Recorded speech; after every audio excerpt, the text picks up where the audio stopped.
Go ahead and call the meeting to order. If everybody can please stand for the pledge.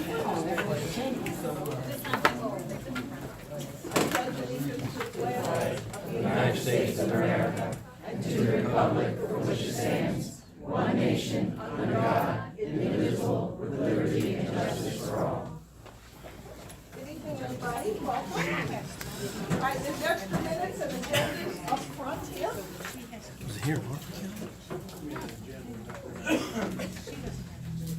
It's in Aberdeen, right past Beta I have a motion to approve the minutes. So moved.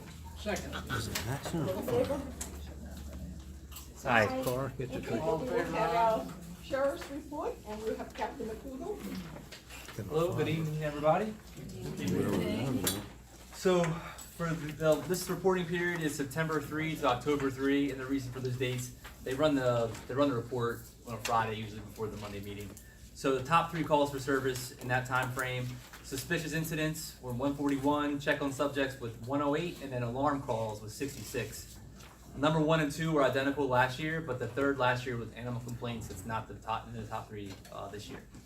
Call for service total up 1% compared to that time frame last year, and the crashes is actually an even 37 crashes in the same time frame as last year. Now with Part 1 crimes, we had last year we had the Joppatowne High School incident included in this data. We had no rapes this year, so it's a minus 100% decline. No robberies this year in the same time frame. 2 assaults compared to 3 last year. Burglaries, we had none to report in this period. And then thefts were up 40%. We had an increase from 25 last year to 35 this year. Auto theft is down 83%. We had 6 last year during that time frame compared to just 1 this year in that same time frame. Overdoses were even the same. We have 4 overdoses and then 4 again this year. One thing I reported out on, I know back in April, May, and maybe even part of June, were the school bus stop sign violations. If you guys remember about that data. I didn't have any of that last month because we didn't have anything in August, obviously, because school didn't start. But good news, in September of last year, if you remember some of the numbers I reported out monthly, and then Captain Gamble reported out before me, they were really high. Last September, we had 900 violations compared to this September, 489. So big decrease, but the number is still way more than you would expect, right? But I do have good news for I remember last year I told you the top 3 school buses, and one of them was in this area. It was the Magnolia Elementary and Magnolia Middle route that went a certain way, and that is no longer a top offender. So they're all moved to different parts. We have one of the top offender buses is like in the Bell Camp area. We have one up in just spread out throughout the northern and eastern part of the county, but no longer is a top offender bus in this area. So I thought that was some good news for you all to hear. And that is what I have for the report. I do have some time to take any questions if anybody has any. I have 2 things. First of all, I appreciate your attempts to slow speeding on Joppa Farm Road, but is there a way that we could do that without forcing bicycles into the road itself with the speed? There's enough room there, but it comes kind of close if you're sliding out past the black thing that I presume catches the speed of the cars. It's good if there are no cars there, because then I can see how fast I'm going, but if there are cars there, it kind of comes close. Okay. So. Yeah, we could look at that. I have to go down and look at it and see if it's right up. And then a second thing for Dion and Debbie to listen to, and Danny maybe, on days when the Joppatowne Seahawks have football, people who are parking on Trimble Road on both sides of Garnett, and when you come out on Garnett and try to make a left, there's no way to see in oncoming traffic. So you kind of have to just hope and pray and go for it. Now, county code says that you're not allowed to park within 30 feet of an intersection anyway. 15 feet. Is it 15 feet? Okay, well, whatever. There are people parking well within 2 feet of that intersection. So If it's possible, could we maybe get some no parking signs there to remind people that's not, because you just can't see. You just can't see it. It's gotten to the point where like cars that are on Trimble that are trying to turn onto Garnett can wave people through. That shouldn't have to happen. Yeah. So. Scary. Yeah, let me ask you, is there any possibility to put any speed bumps there? You come down that hill around that corner, you're right on top of all the people coming out of, out of that park there. Is that a possibility, or is That, can we take a look at it? Yeah, the traffic study and all that, that's something I can't answer today. That's a traffic study, and county roads question. All right, so we get someone from the county to do that study? Yeah. We gotta do something, because it's really dangerous, particularly when they have a big event. They have a lot of events there, Yeah. Parking, there's overflow, and it's like he's talking about where they park, because they can't, they run out of space in the parking lot, then they park on the street. You come down around that corner, it's downhill and everything else. It's a blind Cars corner, yeah. cars fly. Okay, thank you. Jackie, we have another question? Right, hang on, go ahead, you, sir. So we have an issue. We live on Breslin, and I did report it to the precinct, but I don't know if anything's been done yet. The afternoon when school's letting out, Joppatowne Elementary, they come off of Joppa Farm Road on the Breslin 40 miles an hour, just all the way up to the stop sign. They've almost hit my wife. They've almost hit me. They've almost hit parked cars. So They come off of Yeah. Joppa Farm, and when you come up Breslin, the road kind of bends a little bit. There's usually a semi that is parked back there also. He's fine, but they're like almost rear-ending him because they're not paying attention to what the speed is. yeah, so I don't know what we can do about that, but it's dangerous. There's a lot of kids that walk home in that area. Yeah.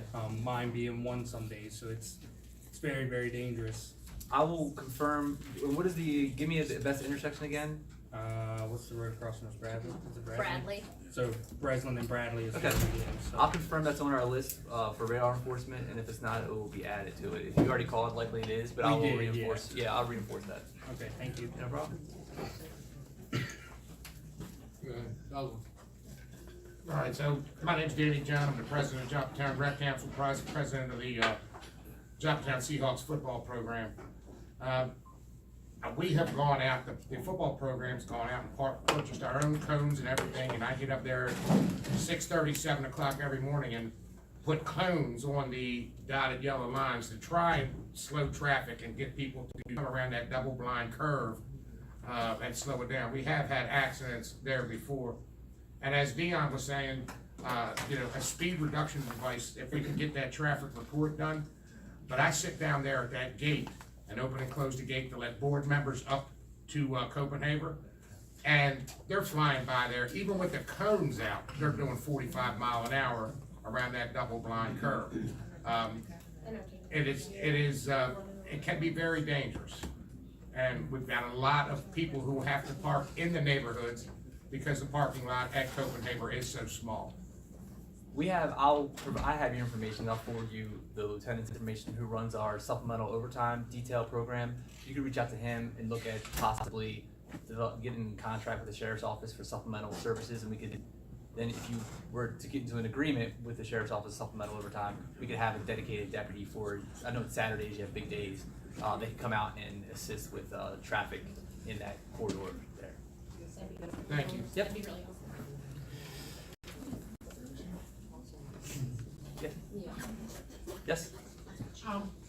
Today at the dog park, someone was asking me to make sure that I bring this up about what is going on and why the speed camera at 152 and Singer has not been replaced, because apparently a child was almost hit. Same thing with the school buses down there blowing past the bus when it has the stop sign out, speeding and everything and stuff. And yeah, I was at the dog park early, and the lady was still very emotional and shaken by what she witnessed this morning. And they don't understand why that camera has not been replaced. Apparently that speed camera and other stuff that was down there has been out for a while. I know that's a little out of your area, but I did promise her I would bring it up because she was quite upset. You said 152 in Singer? Yeah. Okay. I don't think that's a speed camera. Yeah, I was just gonna say, I'm not so sure either, but I'll look into it. I don't know. You've got the wrong intersection. I don't know, I don't live down there, but the lady, like I said, she I was so do. upset, I promised that I would say something, so it could be checked out, cause I don't, There's and no I dog wouldn't want park there. something to happen to a child either, so. Okay. Carol? You had your I hand- have a question about trailer boats being parked on the road. We have one at the end of our street, Hazlitt and Garnett, and it's real hard to see around the corner with the boat there. I mentioned it to an officer last month. The boat disappeared for maybe 4 or 5 days, and it's right back where it was. Just give us a call. We'll come out and investigate that. It's best just call when it's there so we can investigate. Oh, it's there, I mean, Yeah, it's permanently there, and there's another one around the corner that's permanently there too. Okay, just give us a shout and we'll come out and check it out. Okay. Thank you so much. Yes. Just real quick before we go on, I guess we need to introduce our board members, and for that. Oh, I'm Adam. Jim? Hi, I'm Jim Lyons from Joppa Magnolia. Just to remind you that bingo is every Wednesday night at Joppa Magnolia Volunteers at 6:30. And I've got this opportunity, I'll throw an extra piece in. The solar powered bikes, scooters, all that stuff that you gotta plug in or recharge. If you or your grandkids have got it, tell them to unplug it at night. Do not leave it plugged in overnight. We don't have a real problem with it around here, but I can tell you Philadelphia and New York City are having a horrendous problem in apartments. If people take these things up in apartments and leave them plugged in, you get a one room fire to a multi-room fire. But take time to unplug them, please. And frankly, that even includes your cell phone can qualify for that. If it gets older and gets worn, left on and charged past its capabilities. Enough said. Gloria, I'm Paula Mullis, I'm your chair, and just real quick, because we have a couple of speakers tonight, so my timekeeper does not appear to be here tonight. He's sick. He just Sick, texted me. So I'm going to ask. I volunteer as tribute. Okay. Because I was gonna ask the rest of our speakers to use the honor system and please, stick to your 10 minutes of, okay. And, what? 10 minutes. You've heard Leon before. No, I'm not talking about it. Somehow I knew my name would get brought What up. I'm saying is don't go over your 10 minutes so that we get out at a reasonable amount of time since we have several speakers tonight. Who is kindly taking minutes for us for the second time, and I thank you so much. There are extra copies of agendas and minutes up here if you need them, and I hope that you're passing around the sign-up sheet. Adam, if you would introduce our Sure. first speakers. Hang on, I gotta move this over here now. Okay, so this summer I had the opportunity to meet on Zoom or Microsoft Teams Jennifer Chandler from Joppatowne High School, new this year to Joppatowne High School, and she told me about a program that she's in charge of for Joppatowne called the Apprenticeship program, or Maryland. She's going to tell you what it's called. And so is Ryan Bayne, who's from Edgewood High School. He's going to tell you what his same title is, which is her title. And then also their boss, Matthew Johnstone, is here from Harford County Public School System Central Office. So give them very good reviews. I'm sure that they're going to do good. So come on up here, guys.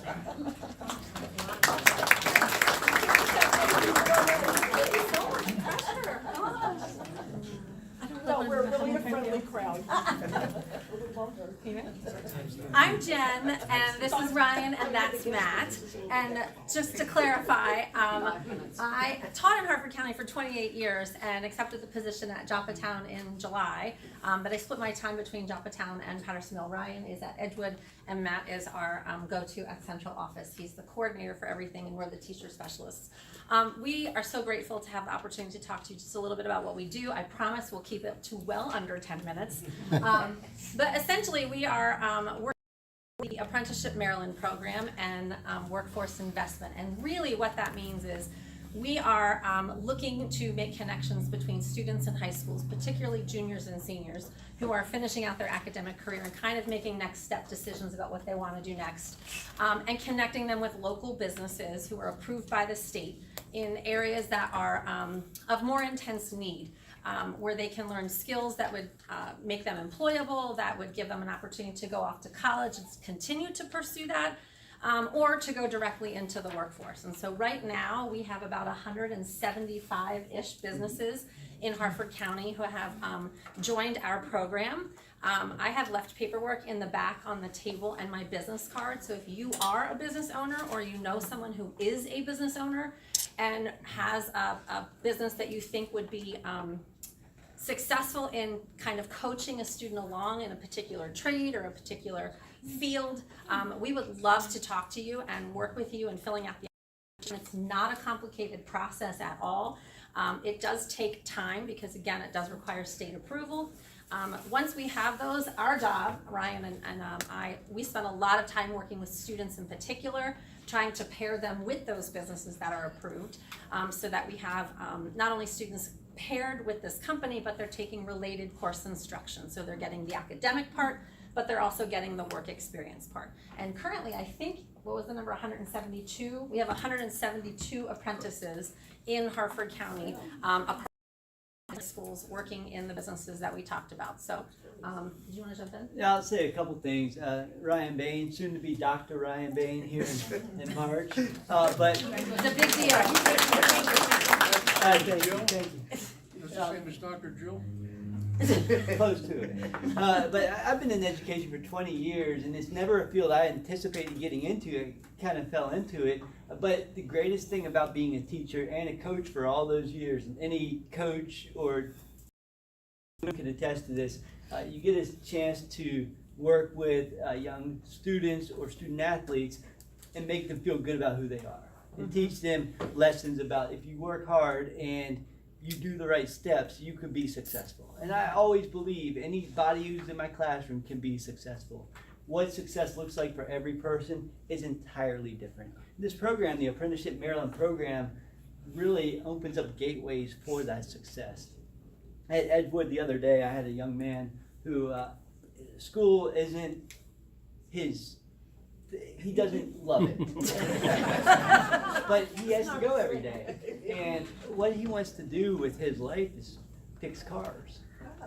And through this program, I was able to connect him with the local auto repair place. He's working there right now.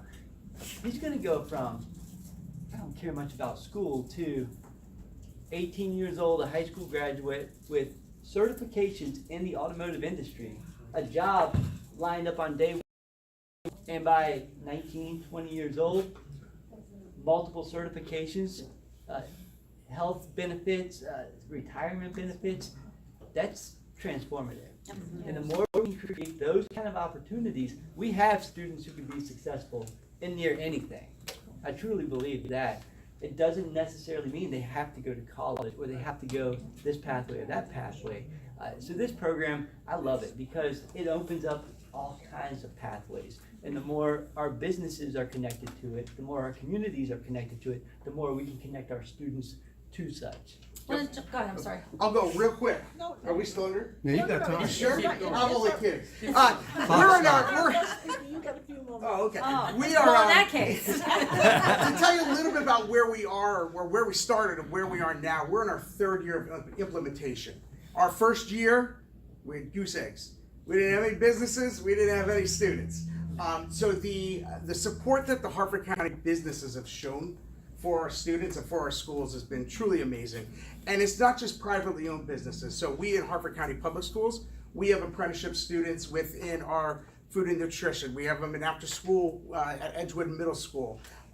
We're adding on the printing press coming up soon. Transportation. So we're all over the place. Harford County government has a great relationship with Parks and Recreation Department. We have students in the highway department, Boys and Girls Club. So we are all over the place. It's not just privately owned business, it's government. City of Havre de Grace just came on board with an accounting apprentice and an IT apprentice. We have students at NSA in Anne Arundel County. So we are all over the place right now. So the more we can get the word out, the more opportunities our students are going to have. So thank you in advance for spreading the word about our program. And please take a business card and a pamphlet. Again, if you know a business or you're interested or you have students or grandchildren or neighbors' kids, we are absolutely, there's an apprentice, a teacher specialist at every school. Some of us share schools, so I have both Patterson Mill and Joppatowne. Ryan has Swan Creek and Edgewood. And so you can find all of our information, our contact information online, but I did leave my business cards. I did want to add 2 things about the apprenticeship that we haven't mentioned, which I know for my students when I've been working with them, I have a student right now who just got hired to do robotics. Super interesting, great experience for this young man coming out of Patterson Mill, and he, I think somehow missed that he was getting paid. So the apprentices are guaranteed minimum wage. They do have to work a total of 450 hours, and they earn credits. So it's not just that they're, it's learn and earn basically. And so students are earning up to 4 credits towards their graduation, provided they finish the apprenticeship, the 450 hours, and their related course instruction. And again, that's something for some students. The age is 16. That's when it typically starts. And for most students, that's the beginning of junior year. We do have a handful of students who turn 16 before that and start earlier, but most students are on part-time schedules at going into senior year, and they're taking advantage of this. So it continues to grow. We've gone up exponentially this year. And how do you sign up for this? There's several ways. You can go on to hcps.org, and there's a tile that says apprenticeships. And if you go there, everything that you could possibly want or need is there, including resume templates, cover letter templates, and the application for the program. You can reach out to the teacher specialist at the buildings, and they will meet with students. With pretty much what we do all day long is meet with students individually and in groups. And I'm on social media, so that's how I met Pastor Adam. I put it out in the Joppatowne area community right from the get-go. Before I even had stepped foot in Joppatowne's building, I wanted to make sure this information was in the hands of the community. I think it's really important. Yes, go ahead. What about anybody there that wants to go into fire and EMS? Yeah. We do have a great program, good program where they also get college credit. The MIFRE program, yes. Yeah, college credit for it, they get paid. And they're starting out, once they graduate, over $45,000, $50,000 a year. They can be 18, 19 I think we years have old. 8 students in MIFRE this year. I'm pretty sure it's 8. We have 4 from Joppatowne who are in MIFRE right now. I think it's 8. 8 overall. I have a question. I know that you're Joppatowne and Edgewood, but is it all of Harford County that can be involved? Yes. Every high school, businesses, they can be in, we're so close to Baltimore County also, and see, they can be outside of the county. When the businesses apply through the Department of Labor, they can check off what counties students they want to work with. So if they're someone right over the line in Baltimore County, and they want to partner with Harford County students, they just click Harford County when they're doing their application. Yes. One last thing I'll say in our last 15 seconds and then answer any questions. The students in these programs. You really have, You don't have to. I didn't mean to scare you. Oh, I'm scared. The pride students take when they're in something that they're developing a skill in, the pride when you talk to them about how's it going, and they're working towards industry certification. They're exposing themselves to professionals in that field, surrounding themselves in that environment. It's really cool seeing that, because for me as a student going through school myself, I always struggled, and I needed somebody to give me a chance somewhere along the way. So seeing the pride they take in the jobs they're doing, and hearing about some of the things they're doing out there, whether it's the trades or IT or cybersecurity, it's really fascinating. One of the blessings of our jobs is that we actually get to go to the sites where the students are working quarterly to check in on the students, see what they're doing, engage with them, engage with their employer, and kind of have that mentorship role. So not only are they getting the mentorship from their employer, they're also getting it from the teacher specialists in their building. Go ahead. Very quickly, Paul Magness, I'm the Director of Parks and Recreation, and just to dovetail on exactly what they're talking about. We had an apprentice that came in last year with our maintenance division, Bryce. Bryce stayed with us throughout the school year, and literally the day after he graduated, he was offered a full-time position with our maintenance staff. That's awesome. That's really great. Awesome. Thank you for doing that. can't speak very highly of him. He's been great. He's currently working towards his playground certification, safety inspector certifications, and others. So it's an opportunity, as they were talking about, literally the student can go from the classroom to a full-time job as soon as they want to after college, or after they graduate. We've a lot of time and energy really trying to also do a lot of PR in relationship to the program, because one of the things with the program that's so new is that we want people to know what we're doing and to see the good that's happening as a result. So if you're on social media, Instagram at all, there is an Instagram page for Joppatowne High School. It's Mariners Amp, if you're interested in checking it out. There's also one for Pattersonville. I don't know if Edgewood has one. From his face, I'm guessing it's not there yet. But Seaton Wright also has one. There was a question in the back.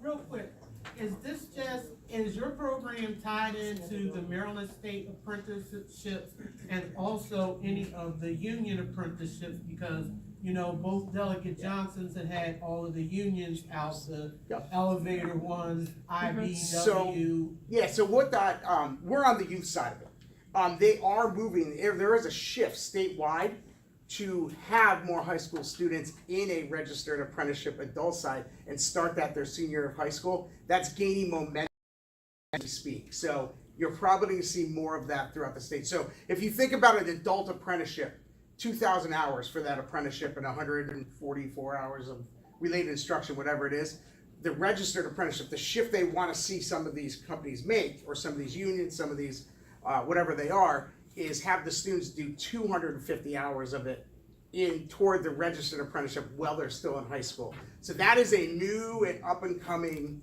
thing across the state. So you're going to see more of that in the next couple of years. We did have an opportunity to really share with the students, particularly at Joppatowne recently, a college and career fair where we featured a lot of local unions came. We had 35 businesses and 15, I think it was 15 or 16 colleges came to Joppatowne High School for the seniors and juniors. So they've gotten exposure even if they're not in. One of the things we're doing. They had the unions here, the man he wasn't even supposed to be a part of it when the delegates had it, but from the steam fitters and shippers union, because his thing is he wants to make sure that as many people in this area are trained to help be local, to help rebuild the bridge, as opposed to.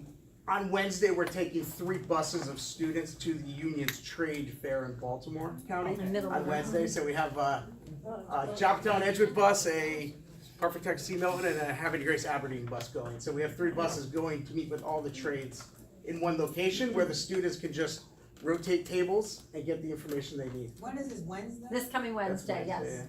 Everybody already knows about it? Yep. Yeah, paperwork went out about 2-3 weeks ago. I don't know who's first. Yeah, and are you in partnership with the National Guard? Not yet. Because the Air National Guard here at Martin, since they're getting rid of their aviation division, will also is looking for cybersecurity personnel, approximately 150 personnel. Nice. As they transition out. That's another hat that I wear. Get my as a business card retiree. with you. Yeah. Send me an That'd be email great. if you don't mind. That would be really helpful. But we definitely do that. We're We're always looking looking for a lot for. of cyber tech people. That'd be perfect. But to go, they get to serve National Guard. Yeah. Get cool uniforms. And you know, they can do their job doing it. And again, We have JOTC. Martin's here is building up. They're transforming. Fantastic. We pushed for that junior ROTC It's awesome. for years with this. Yeah, it's a We very pushed cool for that. program. Great We also program. have the P-Tech students at Joppatowne, which would be a natural fit for something like cybersecurity. My question is, a student, how would it differ if you wanted to take the path of like Harford Tech as opposed to the apprenticeship? We're building out of Harford Tech also. So we have Harford Tech students, I think we have 50 or so right now from Harford Tech that are in apprenticeship opportunities. So we're building off every high school.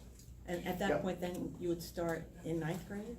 Because you said it was junior, senior. Yeah, You wait till you get to the age. Yes. Correct. Yeah. So you take your classes right up until. Tech will still be very specific to course-specific things. So if you want to The do trades welding, they- the trades they will have. Where other high schools, Joppatowne has P-Tech, it has Homeland Security, Edgewood has the IB program. It's every school has their magnet, and that's not the only thing that's feeding the apprenticeships. But Yeah, and that, one of the things we want to make sure we're very clear on is, even if we want opportunities for every student at every high school. So even if they're not at a Harford Tech and they wanna get in one of these trades, we can get them some online modules to get them some basic information and then match them with a company. Because we don't wanna see a student who wants to go into some sort of trade that maybe didn't get in, maybe had no interest when they were in 8th grade, but then in senior year, they're realizing, oh, I have some interest in electrical.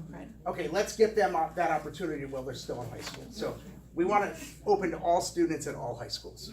The young man I spoke about at Edgewood, I met him at actually chance meeting at the end of his sophomore year, asking, you know, what kind of career are you thinking about getting into? And he said, well, he wanted to get into auto mechanics, but he didn't get into Harford Tech or something like that. So he's got to figure something else out. And this program allowed him that opportunity to still get that experience, earn those certifications. I think this is absolutely awesome. Well, thank guys. you. We really appreciate you taking the time. Really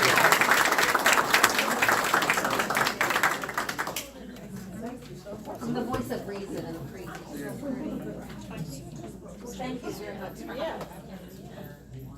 Okay, so next up on our agenda, Paul, you're up. I think we have a presentation that everybody's really gonna be interested in. Do you want me to get that Half an easel? hour. Do you want me to get that easel for you? So for everybody who sure, doesn't that'll know, work. this is Paul Magness from the Department of Parks and Recreation. Good evening, everybody. Thank you, Paula. No, I'm actually going to grab the easels. That'll work perfectly. So I wanted to talk about kind of 3 quick topics this week or this month. Kind of a short, some stuff that's happening now, stuff that's happening in the next year or so. A midterm conversation that'll involve the future Joppatowne Recreation Center, and then long term. So short term, just some current projects that we are just beginning or in active working on. So we have a multi-purpose court renovation at Magnolia Middle and Elementary School. If you've been there, you know it's got a huge multi-purpose court. We're in the process of doing the engineering for that to do a full-blown replacement of that of those courts. Next up would be Foster Branch.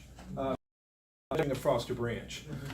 We currently have, we are awarded for this year a grant from the state for waterway improvement funds. It's a 50-50 match. We have provided that match as part of our budget. So we have started the engineering that is required for the maintenance dredging that will occur in Foster Branch. Foster Branch, it's restricted in terms of the time of year that we can do that dredging. It's restricted. We can only dredge between November and February. So our goal at this point is do the design this year. We have our application in already for next year for FY26 for waterway, the actual maintenance dredging funding. Assuming that gets approved, then basically a year from now we would be getting ready and to do the dredging, the maintenance dredging in Foster Branch. Joppatowne High School, the synthetic turf field, that is the next field that is going to be replaced. We have already issued the purchase order for that, and as we've done the last couple of years with regards to projects of synthetic turf field replacement projects, that project will start basically at the end of the spring sports season in high school. So on or about June 1st, that field will come out of service. We'll go in, we'll do the replacement. We'll make sure if there's any issues with the sub base that we have to get corrected, and then have it ready no later than whenever the homecoming game is going to be scheduled for Joppatowne High School for next year. But I will tell you, See Milton Wright was the last one we just finished. We started that one in June. We had great weather. We didn't have any issues with the sub base, and we were done in less than 8 weeks. So hopefully, keep your fingers crossed. But again, we should be done that one. Again, like I said, we'll start in June. We should be done no later than probably the beginning of October of next year. Quick question from online. How far will that dredging run, starting where and finishing where? We have, that's part of what we're going to identify as in the engineering process, because we have the bathymetric surveys that the Department of Natural Resources did earlier this year. We got to get those updated, and then that will identify the portions of the channel that will be part of that dredging project. Question. While the field's closed, the entire track will be closed as well? Correct. It'll be a construction site, exactly. What does the field cost? The replacement turf fields right now are costing right around $1 million, because The other thing that we're doing with them, as we are replacing them, we are putting what's called a shock pad under them. This is a pad that guarantees GMAX. And GMAX testing is basically when an individual either falls, or if you're playing football or lacrosse, you get tackled.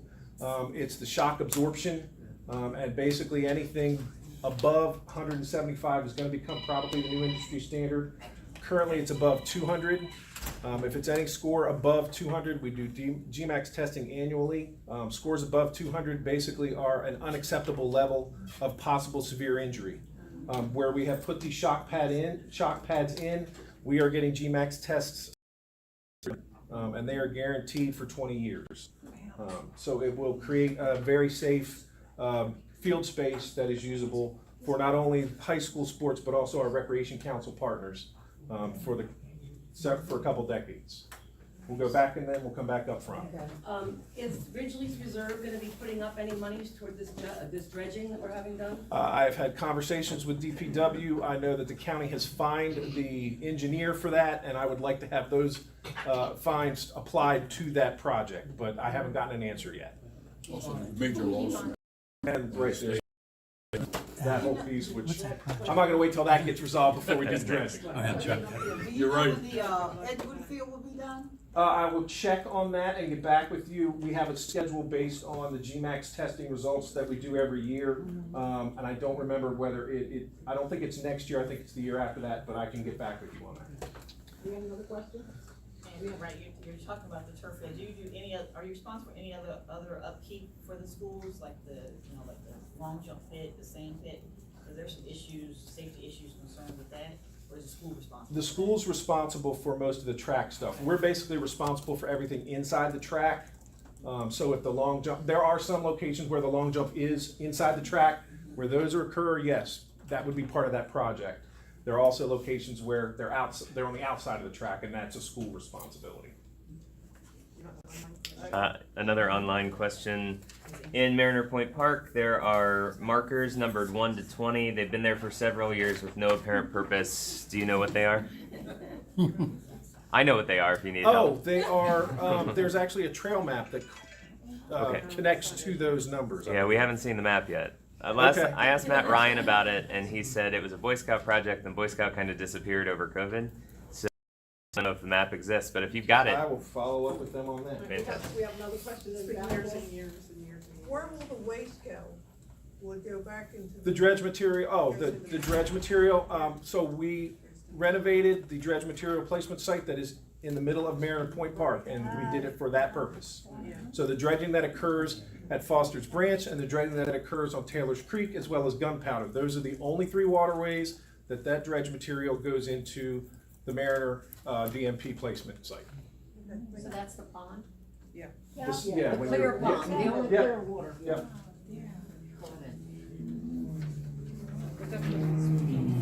All right, up next, and I only brought 20 copies, so I will ask you to share. Joppatowne, future Joppatowne Recreation Center. Over the past year or so, we have had conversations with councilmen as well as the school system. Right now, the identified site for the future Joppatowne Recreation Center. You see on the map. Here, I'll kind of walk. So what has been proposed is we've done a concept with and this is a feasibility study that we did. County executive has asked me to come here, present it to you all, get your input. So that's what I'm here for.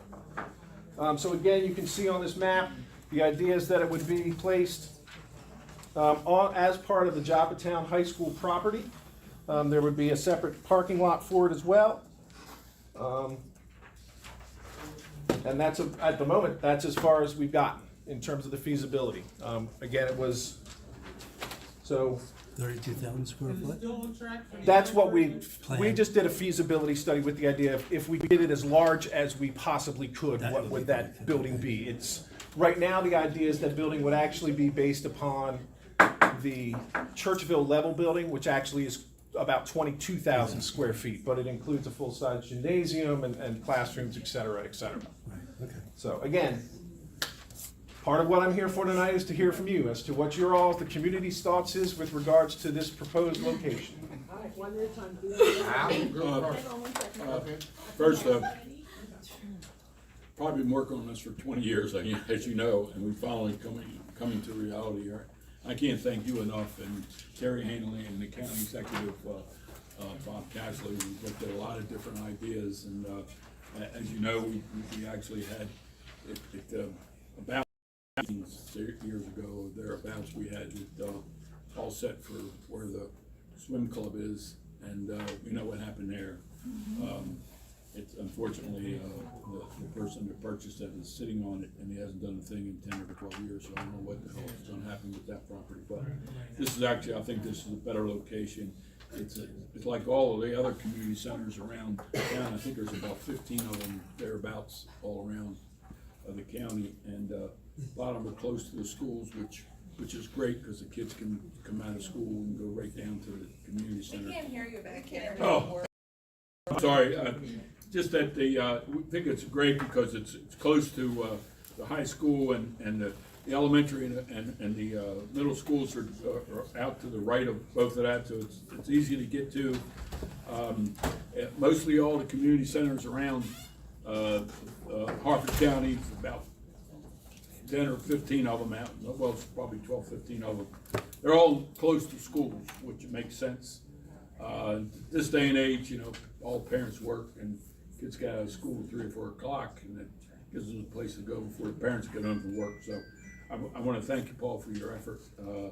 It's been great. I know we've had a lot of meetings over this over the last couple of years, but we're glad to see it actually something on paper. Long time coming, but great effort. Thank you very much. All right, so I'm Danny John, president of Joppatowne Rec Council, and I want to thank Dion. I've worked with Dion on other projects. He is a friend and an asset to this community. When this was proposed, this was the only avenue we had. Right now, we've got all that land up behind Copenhagen. Right now, our rec council is under the thumbs of Harford County Public Schools. We're constantly being hit with shutdown dates, not only for indoor facilities, but outdoor facilities. Okay, we have one field, and that's Copenhagen. Copenhagen is football, cheerleading, and that's all it can handle. And the parking's not even enough to handle our regular games. We need a complex, not just a center. We need a rec center. Yes, it's not going to be super centrally located, but we've got that land now that up there behind Copenhagen. We need a rec center with everything that's here and everything that Dion's fought for. But we need our own fields. We need at least 2 multi-purpose fields where soccer can go up there and play. Lacrosse can go up there and play and not be under the school thumb. We have issues, and have had issues forever, with the fight. Who's responsible to cut these fields? Okay? Is it Harford County Park and Rec's responsibility, or is it the school system's responsibility? You get up there, you go to one of the baseball diamonds. Well, the school's responsible for 15 yards outside the diamond. No, we After are. that, We are responsible for maintaining the diamond, and then we typically do mowing Right, lines. then We the do 2 school's swipes. responsible The school's the rest of the outfield, yeah. right, so it's the opposite. But you hit a baseball or a softball, Thank you. and it disappears because the grass in the outfield is 8 inches tall. You go to the soccer games, and the fields are cut with clumps so thick that the bugs are unbelievable. You can't use these fields. And I've been fighting, and I've been talking with Dion, and I've been sending Dion pictures, okay? And Paul, you know, I've been at you, and I've been at Terry, okay? But we're the only rec council really in Harford County who's just under the thumbs of Harford County Public Schools, okay? I take a look at Churchville, Falston, a lot of these areas where they got a rec center and a complex around it. A couple of multi-purpose fields, a couple of baseball diamonds. Okay, but you know, we can't survive down here. I added, this is I got a bunch of staff here from all the different programs, okay? We added, and I'm talking about football cheer alone, 100 kids this year alone. We're growing like there is no tomorrow. We're putting in new developments, and we got no elbow room. This gives us a little bit of interior space, yes, but it's not doing what we need. You put this in the middle, okay, and give us some multi-purpose fields, some baseball diamonds. Now, all of a sudden, guess what? We got a restroom in the middle of our fields, where if we do it the other way, we got baseball diamond soccer fields with spider pots. And Lord knows, we've had nothing but problems with spider pots down here in Joppatowne. Okay? Not being emptied, not being delivered. We've had nothing but problems. And again, but this was the only option at one time. Now we have an option to make a point of interest, a rec center, a facility where multiple sports can be playing at the same time. I can have cheerleading inside, football, soccer on the multi-purpose fields, okay? I could have pickleball and basketball going in multiple times and still be using the outdoor fields. We got track that's looking for space. Yes, we are. And they're about to not have any because the school's going to be shut down. Okay? We need help down here, and more help than just this building can bring. Okay? We need something that we can call our own, and we don't have that. And I thank everybody in here for listening to me. I know sometimes I sound like a broken record, but the future of our community is the youth. That's right. It's the kids, okay? Now listen, I'm getting up there near that senior center age. All right? We'll have a room in there for you. Yeah, but here's the thing. That's right. We'll have, Dion and I will have our own little room there. But here's the thing. The seniors, and God bless you all, but the seniors aren't the future of this development, of this community. The kids are. The kids are. And we need to keep them off the street. You saw what just happened at the high school? Okay? And that young man who was killed played in my football program. Okay? So it hit home. It really did hit home. So I'm asking everybody in here to please think about this and maybe look at something bigger, something grander, because that's what we need. Thank you very much.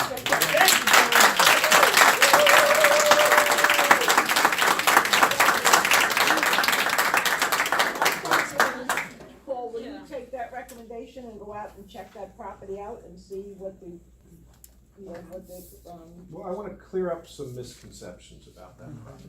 okay.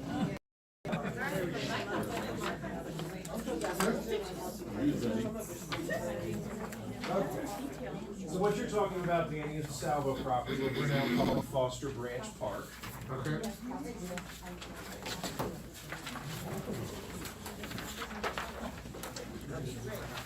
So this is what was the Salvo property. This part in purple, this part in kind of a light gray, and this part in yellow. It's 129 acres.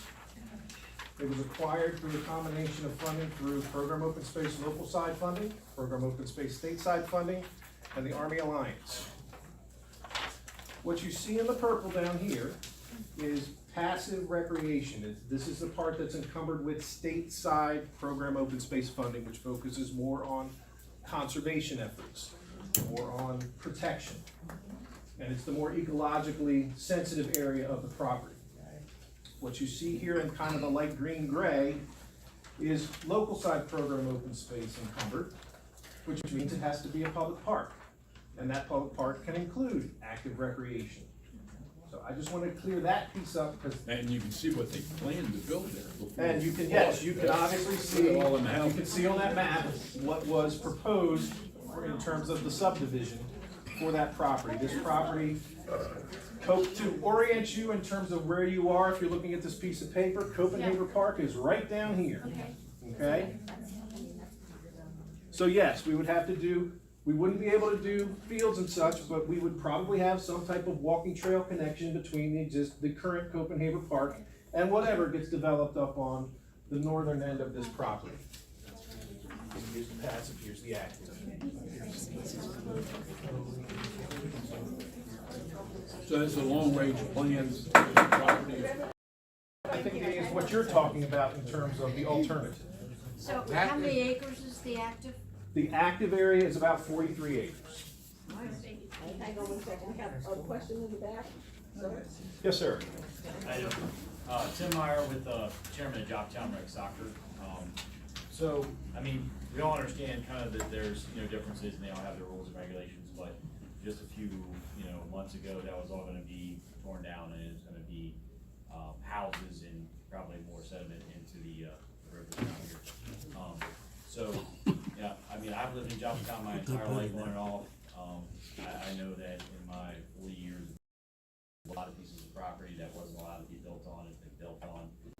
Some of the warehouses that are up around there across from Cunyon that was supposed to be built on, but it's built on. So I mean, while I understand that like the current conditions are, I think what we are asking our leaders that the right people get spoken to. I think that in many cases, I know soccer fields particularly, I'm sure football fields feel that category 2 actually do fall into a status of a open area, green space, especially if you don't put them on turf. So I don't know if there's any way that, I know it'd probably be some extra paperwork, some more talking to some folks, but that would be what we'd ask there for that. Personally, I echo my president there for the rec council there as far as working with the schools. While it's great and we appreciate the opportunity to be able to work on the soccer fields over there, but there are just unfortunate situations with maintenance and everything. You know, for example, just as last year we had our homecoming game, and our coaches, you know, spent the entire day, you know, weed whacking and cutting grass on the turf, and started at 6 a.m. Because the county did not, I don't care who did it, they did not. I know that, and in some cases, you know, I'm not a, you know, just pointing fingers there. So I know I play in a Baltimore County league. And I know that all the recs in Baltimore County, they slide a couple dollars to the Baltimore County Rec Department and they help out lining fields and cutting grass. And if that's the problem, maybe we just need to know. And that's something we can work together where the recs, all the recs in the county, throw a couple dollars in your guys' budget to help you guys hire people or whatever it is. Because that's better than having us trying to, you know, run there and find volunteers and stuff to be able to take care of the fields. But I do appreciate all the access we do get without the schools. The soccer program has 0 rec fields. So we are 100% reliable on all those.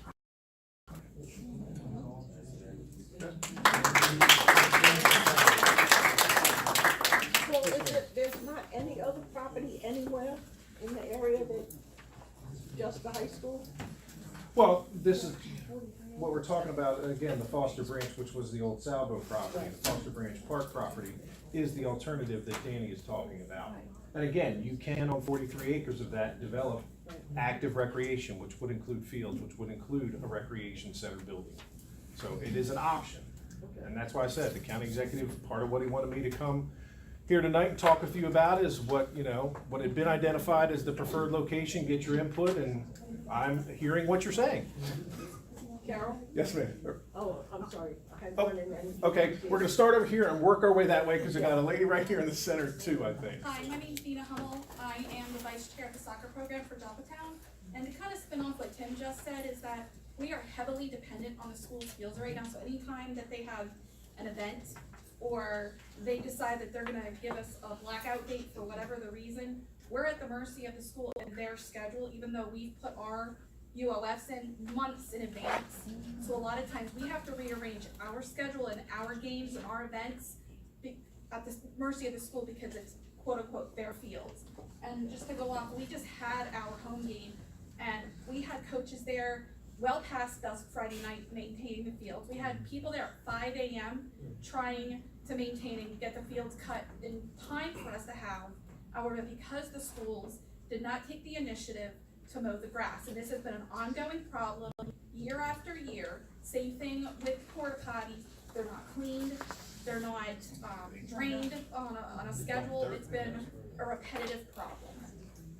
Dr. Dunn. Well, the porta pot one, I can tell you, and Danny, you've got my information. I'm gonna leave my card here. The porta pot one, the porta pots there are porta pots. So if we're having a problem with our This year contractor, is I better was gonna than- say, last year, yes, there's no question. The contractor we got rid of was terrible. I can tell you, they're disgusting.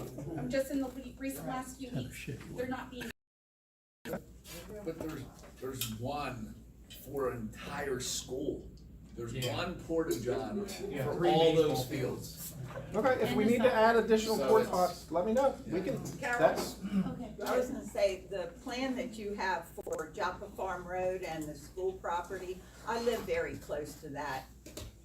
Too much congestion there with all the schools and the buses and then having seniors and whatever else is gonna be in this community building. And bottom line, my children were born and raised in Joppatowne. They played all the way through, and we never had to fight for a field for them to play on. And I just find it appalling at this stage that the county can approve all these houses, but they can't approve an open field for kids to play. That doesn't even make sense to me. They approved these. no, that's not approved. We purchased that property. No, Which- but I'm saying, originally, for him to start this whole process and destroy our harbor, somebody up there approved it, but right now, it's a big deal to get some clean bathrooms and fields for our kids to play on. That just, it doesn't make sense. So, back to, yeah, go ahead.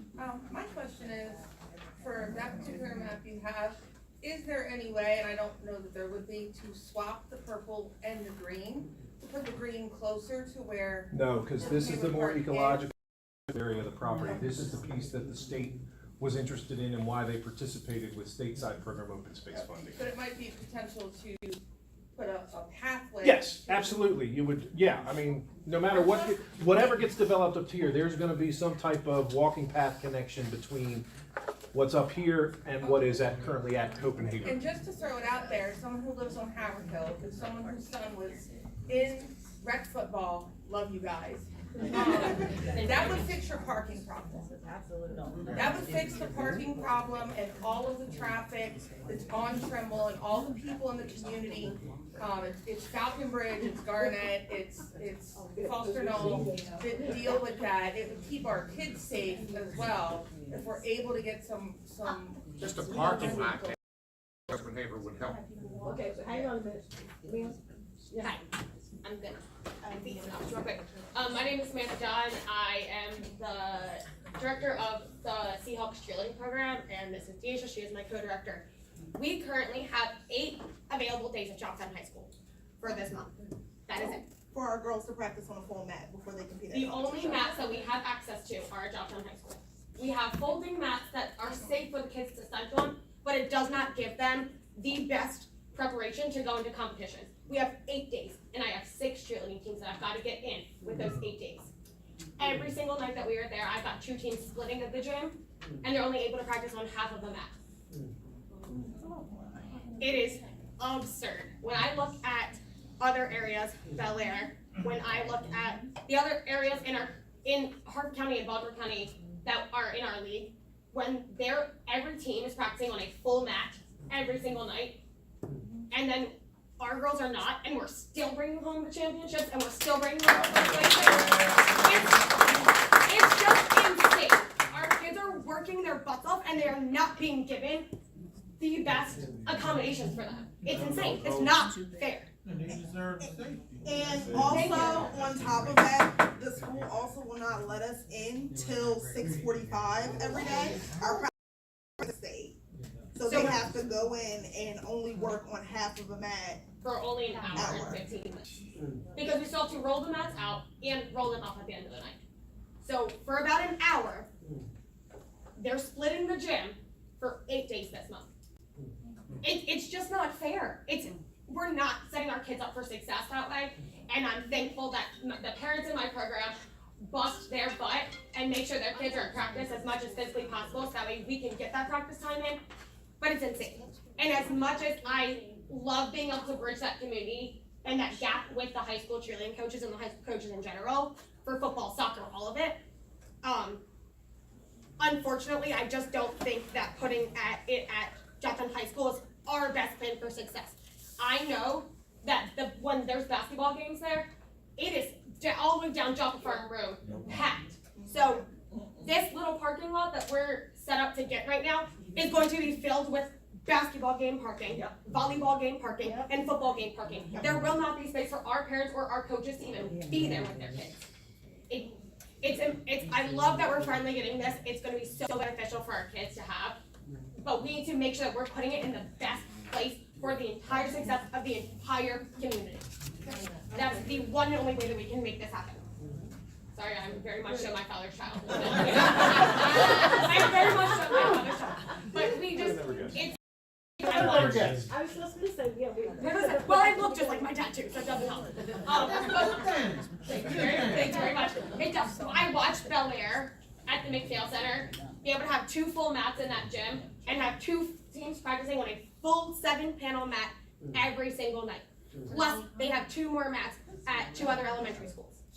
We already don't have those mats for the fact that we only have the little that we have. We need to make sure we're able to use them all the time.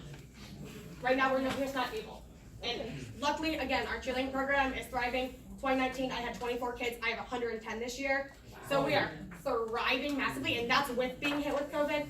We're thriving massively, but we're not setting the kids up for success. Football, cheerleading, soccer, or any of it. It's really, really hard to watch. Okay. So, thank you. Sir?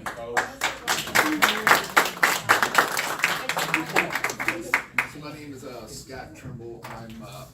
My kids play in the Joppa basketball, baseball, and soccer program, but my kid has also wrestled for Joppa Rec. Joppa Rec wrestling is inside the cafeteria that can only hold X amount of kids, so their program has to stay small. So the rec center will definitely help out with that. But I think I'm going to voice my opinion. I don't want to speak. We got the vice president for baseball over here, but it's definitely an issue for baseball when it comes down to using the fields for the Board of Ed. They're not really there to support us. They dump dirt on the fields, but then we have to go out there and spread it. We're spending a lot of time lining the fields. Porta johns is a big issue at those the schools. But for basketball is during most of the holidays. So there's about a 2-week span that our kids don't practice. There's no practice of basketball because the schools are closed for all those holidays. And then we start right back into our league. And I'm not sure because this rec center is going to be on school property that those blackout times will be for the same dates, but that is an issue. And where every other rec council that we play against has a rec center. So while we're shut down for those 2 weeks and we're not practicing, they're getting 3 or 4 practices in a week. And then, it's just it's not good for, because they all, I coach for Bel Air Rec, so we have the same thing in terms of the blackout dates during holidays and things like that. You're right, they do have other resources. We have Edgewood Rec Center, Happy Grace has a rec center, they all use those rec centers to practice.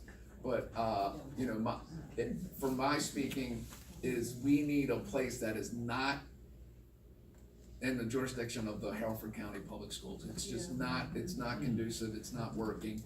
And every time you call and say, hey, why is our fields not cut, or why is our baseball fields not cut? Oh, well, you need to talk to the Board of Ed. That's the parks. And then every time we talk to the Parks and Recs, they said, oh, well, you need to talk to that. We need a total, go to any of these other parks. They are well maintained. The soccer fields are well maintained. It's just the Board of Ed where we have the issues. And I think Joppatowne deserves to have their own park and their own place to play for the kids.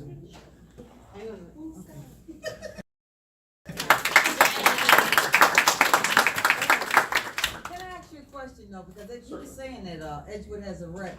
But what is Edgewood's where do they play ball at? Cause that wreck ain't big. They have the park. They have the park away from, Football, they play at, Edgewood Park, which is Cunning They Field. have their own park. Joppatowne does not have a park. We have. Is that the one where they don't cut that either? Oh, yeah, it's right across from Coles. We had somebody on this side that had a question, yes? I'm well over my 10 minutes. Well, you're a guest, you got this different. You're not getting off that easy. I was leaving you all cards. You can email me anytime you want. Yeah, he's ready to run. I got two questions, because hearing them talk about the grass, you have those fields over there, the baseball diamond and stuff, that are not even being used over by Lake Serene, and they are cut like clockwork starting late March. So why can't these people that are active and have something going on get the grass cut? Then my next question is, and I know you've had things going on, Councilman Dion, I hope your mother-in-law is okay.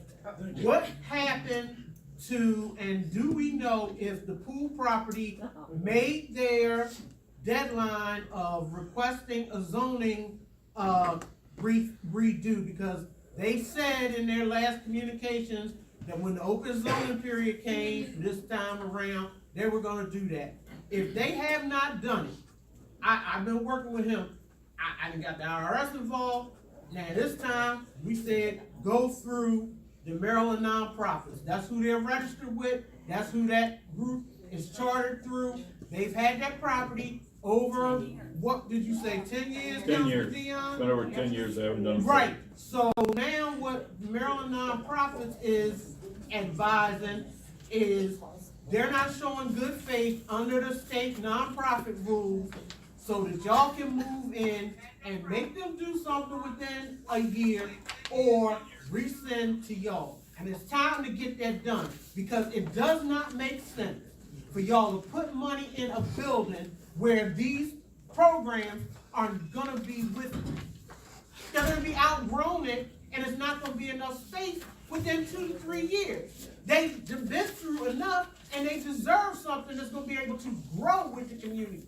Like the lady said, she grew her cheerleading program, needs something that's gonna be able to grow with the community. And it's time. What kind of mess is this? That church claiming, oh, they ain't served nobody, they ain't helping with no homeless, they making all their millions of dollars every Sunday in Baltimore City, and they not doing nothing for the community. It's time to do something and get that property back to the people it belongs to.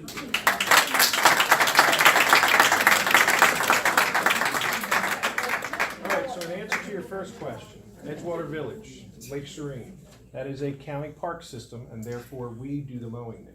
So at all of our county park systems, typically beginning in March and going through about the end of October, middle of November, we're mowing every at least 7 to 10 days, depending upon what the weather is. Yes, you do, like clock. Okay, so that's the answer to that. They only cut field 4 at Magnolia. Only. Yeah, so why, I mean, nothing is happening. We don't have that. I know that I get it. I'm just as frustrated. But that's the arrangement that exists between Harford County Public Schools and Harford County Parks and Recreation. We are not responsible. We are responsible at school sites. We are responsible for maintaining the tennis and multi-purpose courts. We are responsible for maintaining the baseball diamonds, which includes the 2 swipes in the outfield, basically.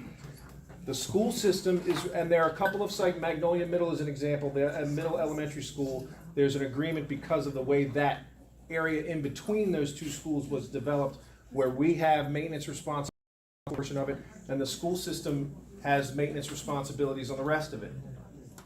So they're responsible for maintaining their facilities just like we are responsible for maintaining ours. So I can't speak to them as to why they don't mow as often as we do. I can tell you what we do in our parks and recreation.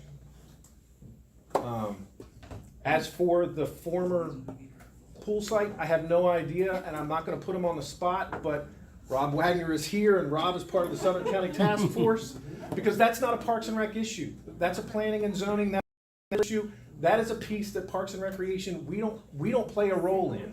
So I don't want to misspeak on anything with that. What I can tell you is you all know more about that, honestly, than I do. Well, we have another question right Sure. here.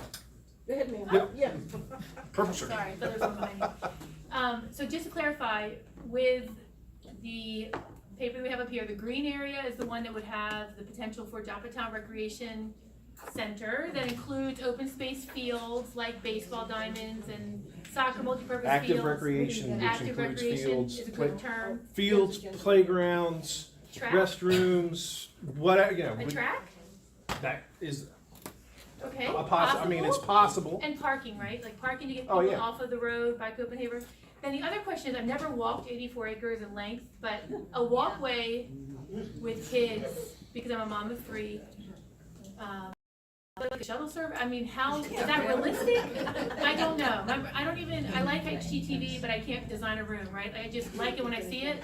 But I'm looking at the paper in front of me. If we build a building that has our 3 multi-purpose gyms, we have wrestling, has their own space, the cheerleading team has their own time, we have a track for track. I think parking should be there for those activities, and then maybe the walkway is for the football field to still be used, we're thinking, or is it overflow park? I don't know, the walkway bit is just throwing me off on how it works. I guess it would. It would be a, I mean, But there would be a between parking lot this up there. portion of the property Yeah. and what is that Copenhagen Park? Parking. Is it like a mile? 2 miles? No, it's not a mile. No, it's not a mile. Great. It's less than a mile. Okay, thank you guys. Hang on one second. Lady in the back, yes, ma'am. Is there possibility of having a road up to that No. area from? Nope. No.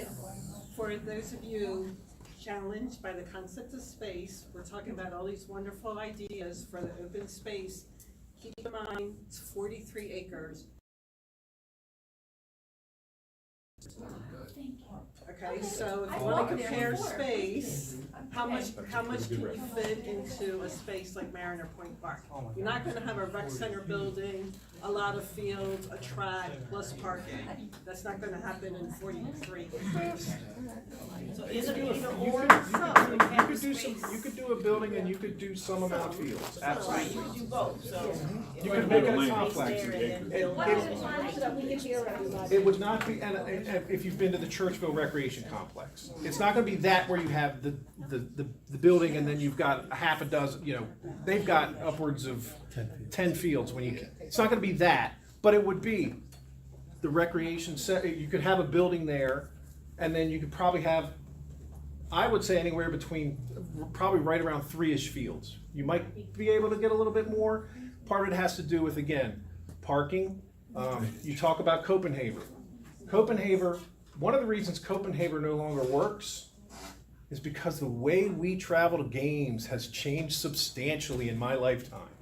When I was a kid in Parks and Recreation, there was typically one parent in the neighborhood that everybody piled, you know, you had cars that brought 3 and 4 kids to a game. Now it's the reverse. One kid generates 3 or 4 cars. And I can speak to I have a 6-year-old that plays baseball. There were 3 cars at Sunday's game that were associated with him because we had an uncle that came, we had an aunt that came, and we came.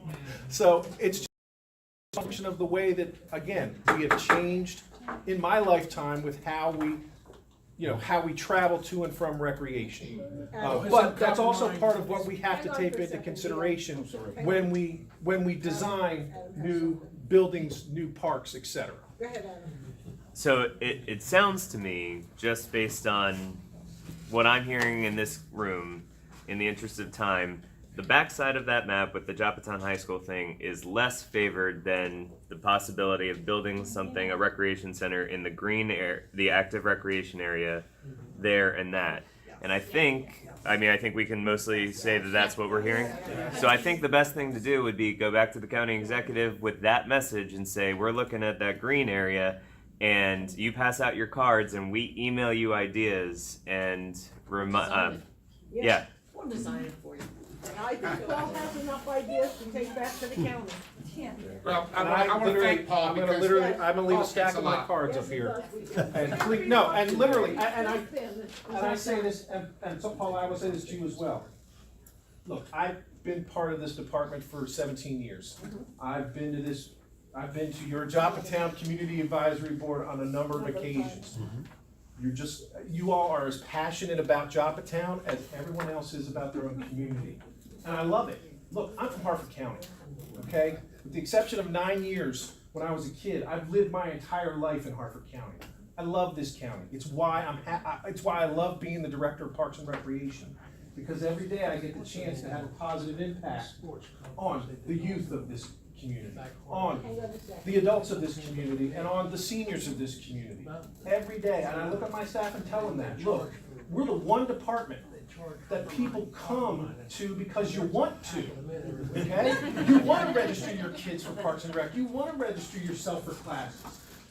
You have to go to 220 to pay your taxes. You have to go to 220 to do permits. You come to us because you want to come to us. And that's, honestly, that's the message that I try to put out to my staff. That's the message that I put out to you all. So that is why I have no problem. Take my card. Got my office We have number. one more question. Sure. Last question. Not a question, Oh. but just a request. This got to the part of what you're taking back to the county executive, is that Joppatowne doesn't have a space, right? And everybody, the community appreciates finally talking, and like, this is as close as we've gotten in forever, right? But we have to do something now.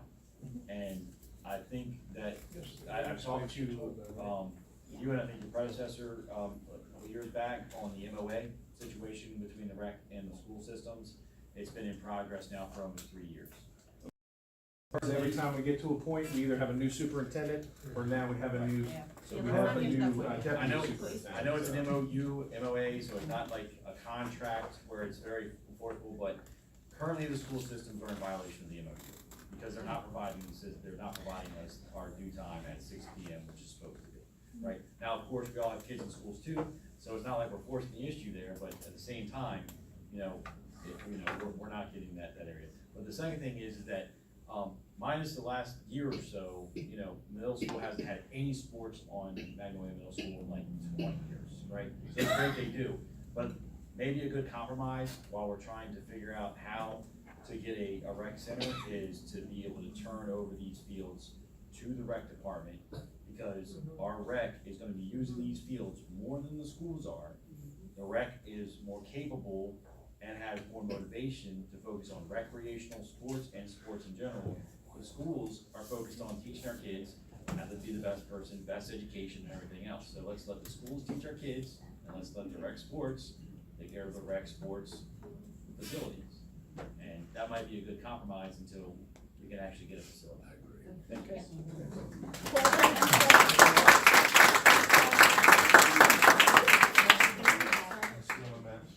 He's a strong guy, still standing, so thank you, Paul, we appreciate it. Are you gonna talk about the dog park? But it's in design. Yeah. We'll talk about it, yeah. Thanks, Paul. Thank you. I got that on my conversation. Cynthia, you're up. Cynthia? Council, I want you to notice that I passed out the highlights of our last meeting, and on pages 2 and 3, there's a public hearing on some of the bills and resolutions. Ma'am? That we have. No one can hear you. I can't hear you. Sorry. And if everybody would not talk while she is in this chair, a little voice, so it's hard to deal with everybody speaking. This is the highlights of our last meeting, and I wanted you to pay attention to pages 2 and 3, because there will be a public hearing on November 5th for some of the bills and resolutions that are explained here, in case you are interested in attending. And if you have anything for me to take back to the council, please let me know. Thank you. Lenore, you're up.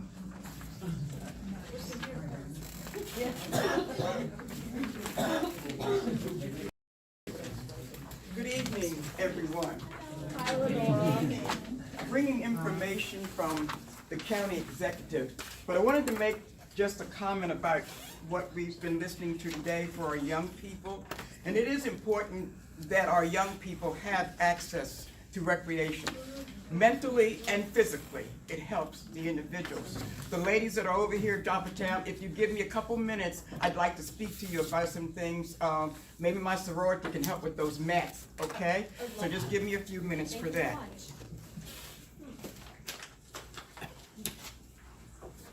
Everyone here this evening, we were all shocked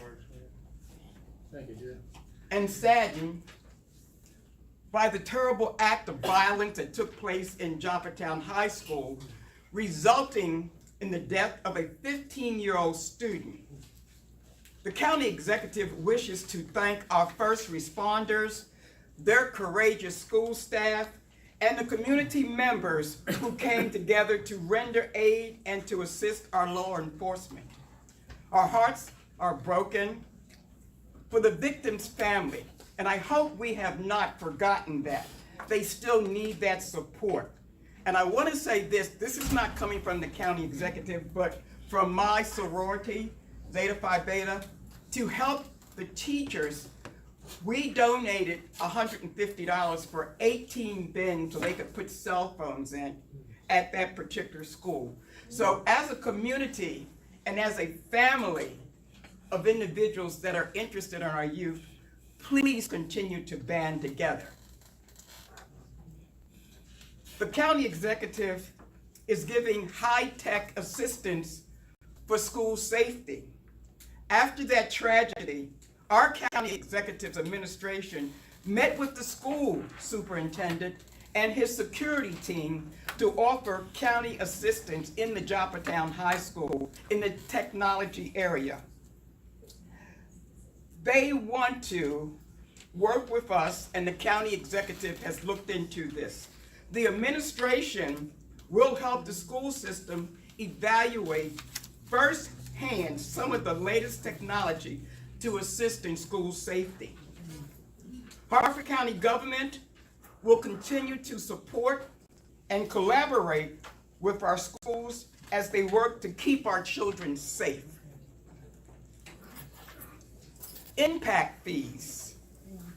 We want to be able to reduce the burden on taxpayers for expanding school capacity. New home construction naturally leads to increased student enrollment, which then requires additions to the school capacity. Harford County charges impact fees on developers who profit from these homes, and the revenue is directed by law towards school expansion projects that would otherwise be funded entirely by us, the taxpayers. For too long, Harford's impact fees have failed to reflect the true cost of school construction, unfairly adding to the taxpayers' burden, and we are all taxpayers. In response to the county executive's administration conveyed there would be work groups, and he has hired a consulting firm experienced in analyzing impact fees for counties in Maryland and nationally. Reflecting their recommendations, the county executive has sent legislation to the county council, thank you, Dion, to ensure developers pay their fair share towards capacity projects such as the new Homestead Wakefield Elementary School and the Harford Academy. The county executive has encouraged the council to support this essential legislation. PFAS and safe drinking water. Let me tell you what PFAS is. It's a word that's difficult to pronounce, so bear with me. Polyfluoroalkyl substance is PFAS. It's a man-made chemical used since 1940 in consumer, commercial, and industrial products, and it has been detected in our water supplies throughout the entire nation. The EPA recently set limits on PFAS in drinking water as low as 4 parts per trillion and required public tests by 2027. They must comply by 2029. Customers of Harford's public water system can be assured that all recent testing of the PFAS safety will be below the EPA limits. To assist other water limits in the system within our county, the administration through the county executive has recently established a PFA task force. And it's going to be on the website. And each month that I come to share with you from the county executive, I refer to that website. Please look at the website to get detailed information. You can also put information in it about issues, and many of those issues we discussed today here. www.harfordcounty, MD, like Mary and David, .gov, God over victory. We have the it's a Socktober donation drive which benefits the Harford veterans and the homeless individuals. Warm socks, mittens, and hats are greatly needed items for veterans and homeless citizens, but they're the latest or the least things that are often donated. To fill the gap, our county executive administration is joining with Harford County Public Schools and the nonprofit We Care to is an organization that was started by a 14-year-old little girl. We Can Serve is what it's called, to collect items for local veterans and citizens in need. Collection boxes for our Socktober donation drive will be available this month at library branches. Please look for those locations. You can also come to the county government building and other participating locations. Once again, I reiterate, please go to our county website. There will be more information on that. Now, how many people went to the Apple Fest this past weekend? One? Okay. October the 5th, okay, October the 5th was the Darlington Apple Fest this past Saturday. And we've been blessed with great weather. And it's for me to say I've never gone myself, but I don't like apples that much. We hope you took your entire family out for that day of apple-filled fun in the charming village of Darlington. They had music, they had artwork, they had crafts, and of course you had tasty apples. They probably had apple on the stick, apple pie, apple dumplings, apple everything, okay? But if you didn't go, there's still 2025, okay? So I'm not going to go into all of that, but we have our Boy Scouts and the PTA and the Lions Club, local that are part of this function. The Volunteer Fire Company is having open house, which is October is Fire Prevention Month, and many of our volunteers, fire companies, are hosting open houses. Stop by and see for yourself what these wonderful volunteers do to protect our communities. And it's ironic that we have volunteers that help us in the community to protect our families. We can't even get paid people to do some of the things that some of these volunteers do. So keep that in mind. You'll get a chance to take the kids. They can climb inside a fire truck. They can tour the station. They can watch demonstrations. And while you're there, learn about the volunteer opportunities for the fire and emergency and the medical services that are provided. Once again, this administration is putting information out to you.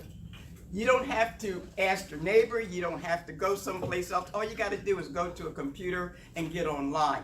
Libraries have computers as well. So if you don't have one, then you can still go to your local library.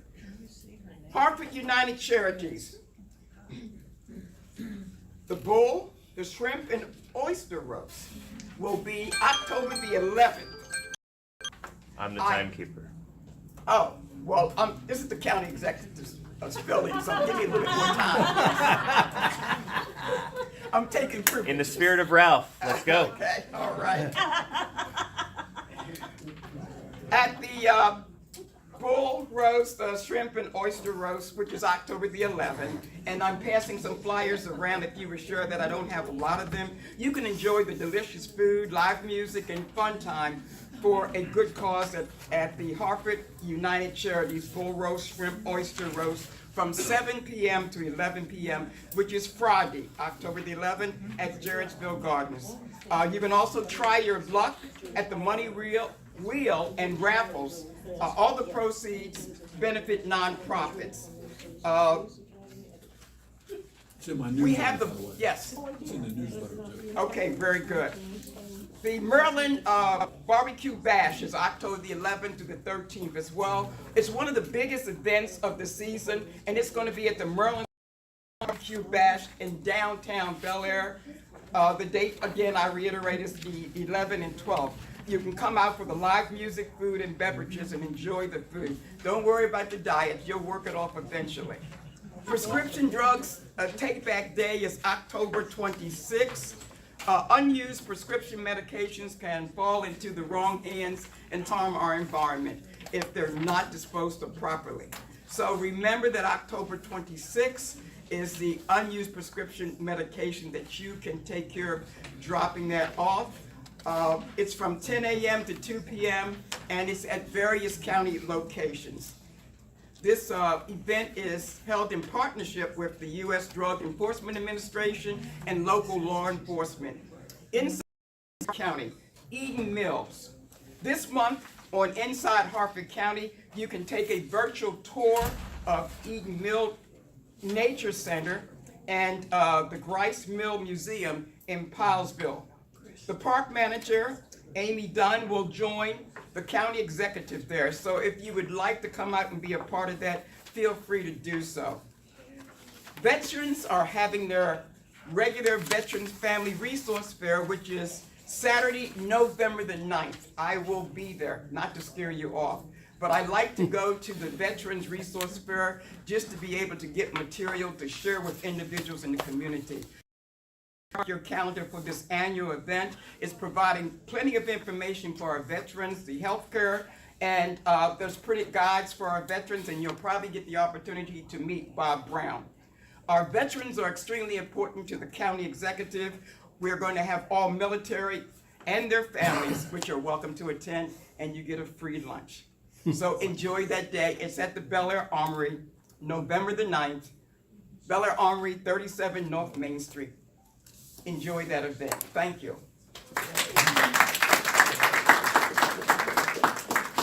All right, Ron, you're up.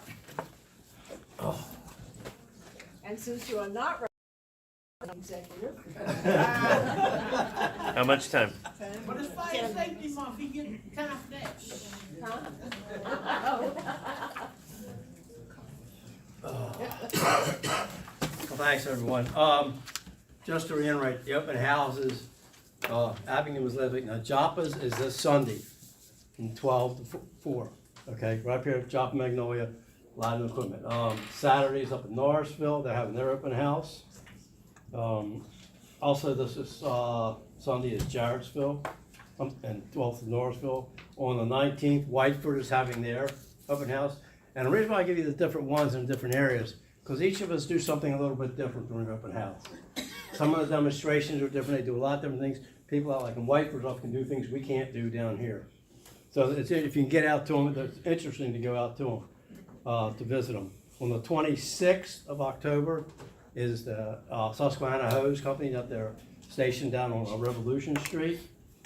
On the 27th is Darlington. And again, these are all basically on 12 to 3, 12 to 4 time frames. So those are some other open houses if you want to get to them. It's well worth the while. Remember, we're all volunteers. We don't get paid for what we do. We do it because we want to be here with the community. I just started my 35th year. Thank you very much. Jim's got me beat by about 30 years, so. Just want to talk about a couple things. Okay, October 25th, 621 Edgewood Road. We had a dwelling fire. For those of you who haven't heard, it was started by a 4-year-old playing with a lighter.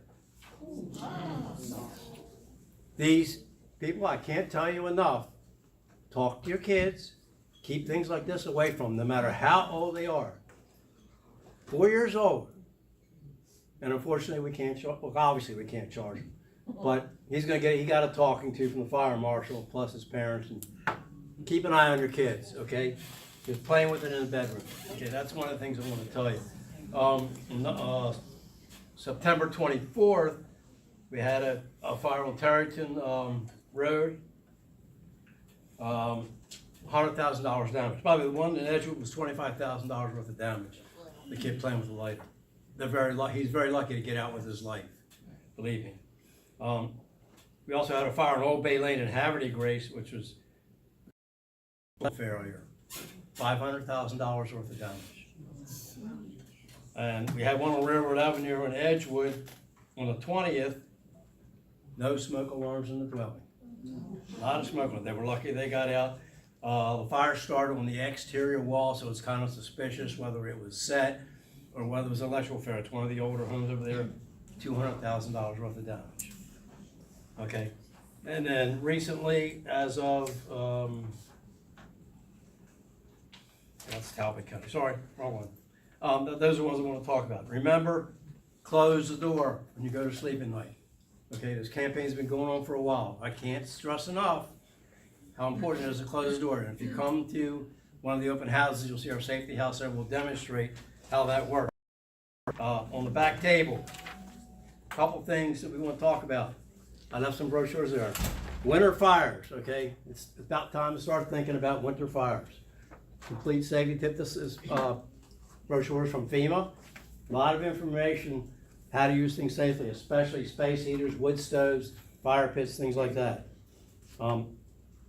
This is an old one, but a goodie, but it's from a couple years ago. Learn the sounds of fire safety. Make sure everyone in your house knows the difference between a CO alarm and a smoke alarm. Distinctively different sounds if you listen to them. Also make sure next a couple weeks from now, November 3rd, change your clocks, change every battery in your smoke alarm. You don't have to do it twice a year anymore. Okay, that gets expensive, but batteries are made better today than they've ever been. So change your clocks, change your batteries in your smoke alarms. Your smoke alarms are more than 10 years old. Get rid of them, replace them, or replace them before you get rid of them. And don't mess around with it. They're only good for 10 years.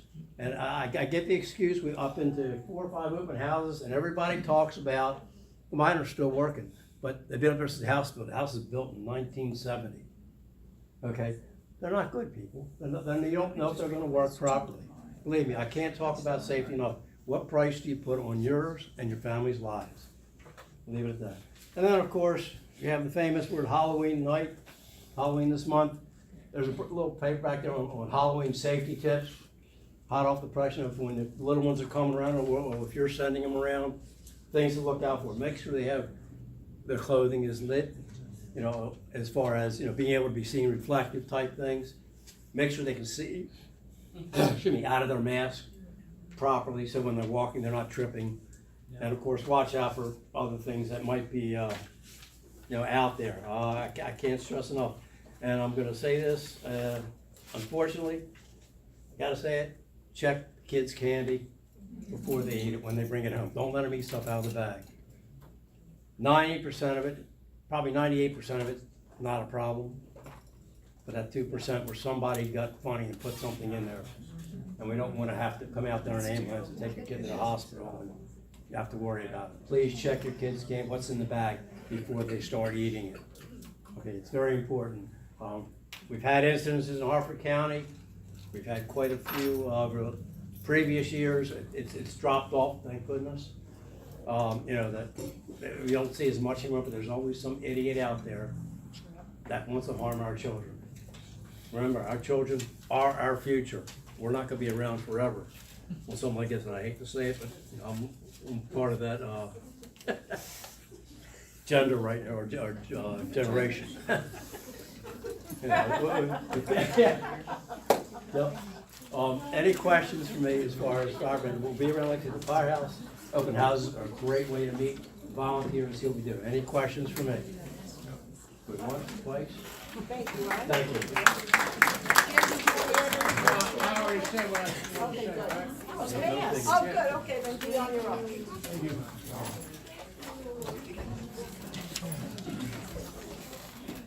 Come on, we're moving right along here, folks. Listen, first I want to tell you all, listen up, sell yourself short, okay?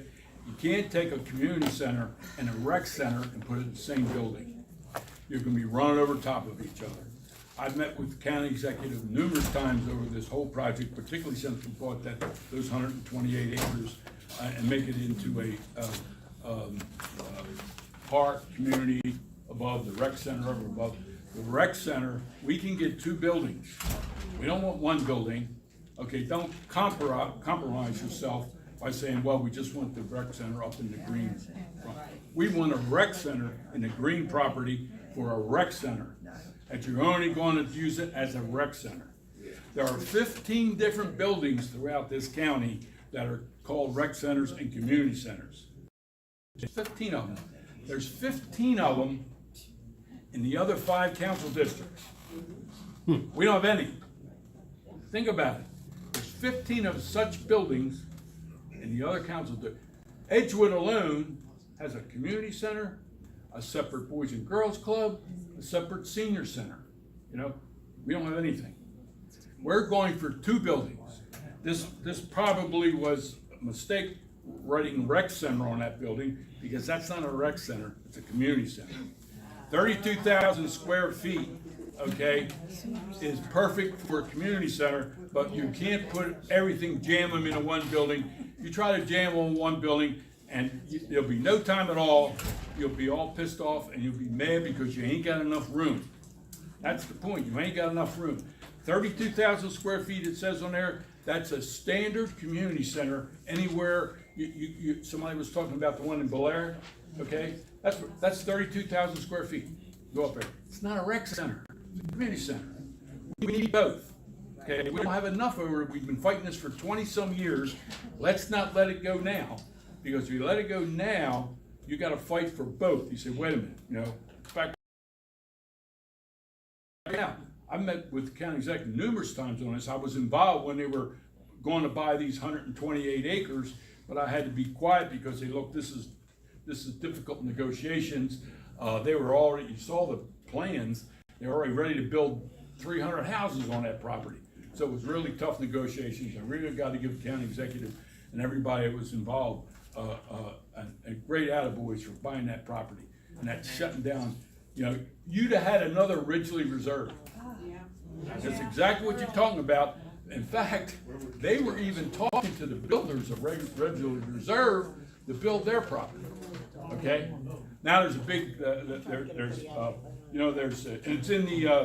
it's in my newsletter, and I'll try to hit on a couple of them before I get cut off here over here. A sample ballot, pass out the sample ballot. The ballot you're going to have, if you're going to mail ballot or you go to vote, there it is. Look on the back side, there's 2 questions. I don't favor either one of them, particularly the second one, more so, because I don't favor term limits. I think your term limits is every 4 years when you go to the ballot box. You know, like somebody thrown out of office, okay?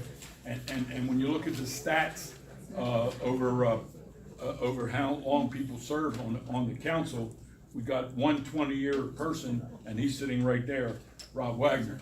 He's the only person that ever served 20 years on the county council. He's old too. Nah, you should know. I'm coming up on 16 years. There's only 7 people in the history of Harford County that ever served 16 years. 7 people. When I did all the stats on that, there was like 80-some people only served 2 terms. So the language is it's feel-good language, I guess you call it. So I don't support and I'm too old. I ain't gonna run again. So we hear that, sure. And you're not gonna put me in a wheelchair and push me up on a podium. We'll try. Sounds like a good idea. Listen, we're talking about music in a park in Edgewood. Pam wants you to stand up. She's chairing that project. They came up with an outstanding idea, 755, and she heads that. And we're having a big deal in Edgewood down at Flying Point Park. what their idea is. They're gonna swing it back from Edgewood one year, and then Joppatowne next spring, and then back to Edgewood. So I'm giving part of my time. Right. No, I'm not Good really. evening, everybody. My name is Bonta Miller. I'm president of the 755 Alliance. It's a nonprofit. We're all volunteers because we love what we do. And so on page, attachment 18 is the flyer about music at the point. And we're hosting, it's free admission. We'll have live bands, food trucks, and you just bring your own lawn seating and enjoy the time. We're featuring local bands. It's October 19th from 11 to 5. And so what's unique this year is after we have this event, and we hope you come out, you're all invited, your neighbors, your friends, whatever. It's open to the public, that we will repeat the event at Mariner Point Park in May of 2025. And depending on how things go, this event is rain or shine, so we hope that all the weathering will be passed, you know, and then we will look at, and I don't know about us rotating back and forth, because the goal is to have a signature event for Southern Harford. So we might just have one event, because that's all we can afford to raise funds. Per year, yeah. You know, Per but, year. that's our goal for this, inaugural year, is to have it for, one in each community. But I, also wanted to point out that it's not just that event that we recently hosted. We, didn't go to the Apple Fest on October 5th because we were at the American Legion helping them with their Coffee, Cars, and Eats show. And so we brought a team to cook breakfast for the veterans and the public that showed up. It was free. And we hope to repeat that again in November if it's permitted. And that's attachment 26. And then one final plug for the community, attachment 27. We're in the final stages of organizing the Farmers Market Day at the American Legion Post 17. We have a variety of vendors that's already committed to coming, and it's a Sunday, 10 to 2, so something different than we were trying to bring vendors down for a Saturday, and it was a no-go. So if this works out, we hope to have monthly for 2025 during the season. So again, the events that we have are free to the vendors so that we can bring them and introduce them to Southern Harford, and then hope to create a tradition for down here. Okay, so we thank you for the time. Okay, just to try to finish off, originally reserved, you know, it's in my newsletter, attachments 20 and 21 in the booklet. The state has filed suit against originally reserved. Finally, the big suit, the suits we put on them, there was chump change, but we couldn't go any further. So I passed a bill, now I doubled almost all the fines, so we can get them on that anyway. Kennard Avenue in Edgewood, right down Willard Beach Road, the boat ramp down there, and that area where you go down Willard Beach Road to Kennard Avenue, turn right on Kennard Avenue, and over there that's a boat ramp, and Parks and Rec got down there in the last month or so, cleared that whole area out there. They had a station there, but also smelled, you know what that is. They fixed all that up, they cleared all the underbrush up, they fixed the pier, and so I really appreciate all the families down there are very happy about that also. Comprehensive rezoning's coming. My district has 27 zoning requests for changes, and they're all in the book, and they're on attachment number 9 in the booklet, and you'll see all 27 listed of people who want to change their zoning. You gotta look at them close. That only happens once about every 10 years, and when somebody wants to change the zoning, you gotta take a look at it close, because always they're trying to jump, like particularly the R1s to R4s. You're gonna see a number of them in there. R1 is single family homes, R2 is townhouses, R3 is more townhouses, and R4 is a lot of townhouses per acre. No apartments, but a lot of townhouses. R4 is a maximum townhouses you can put in per acre. The Plecker property, and we're moving on that finally after all these years. That's been in 10, 12 years, it's been sitting over there doing nothing. It was purchased to pay back some people who owned it, you know, by a previous administration, 2 administrations ago. Gonna put a dog park, it's about 28 acres, gonna cut it in half. Half of it's gonna be a dog park, the other half's gonna be a place where you can take your brush or your cuttings and all from your house, and you can dump them there, and they're gonna take them off and take them and grind them up and make mulch out of them. That's 2 things that are gonna be there. Willard Beach Road, we're finally moving on that, down the lower part of Willard Beach Road where you're going down. There's about a mile long distance there where the property curves, and there's both sides have no walkway, no sidewalks, no nothing, and the kids can't get down to the park. Don't let them, because to walk that distance or to bike that distance, they have to literally go in the middle of the road. It's a narrow road, they speed through there. I think we're lucky over the years. I know I went down there last year when I was driving down there. Lady was going down to the park, we're having an event down there, and she was pushing her carriage and walking her little 3-4-year-old. And the traffic had to stop for her to let her go by. So that's how narrow it is in that area. So we've got the county, and we got Harford Land Trust, who owns the land on the right-hand side, going to give us enough space to put a walkway and a bicycle path. And the county's going to now moving forward, and I thank Castler for helping us with that. Construction started on the Edgewood side, right below the high school on the left-hand side. That 98 acres there, a combination to make that into a park right there, and that's, you notice you go by there, you see some construction going on, so we're glad to see that. Then I think I've sped through my notes there. Got it.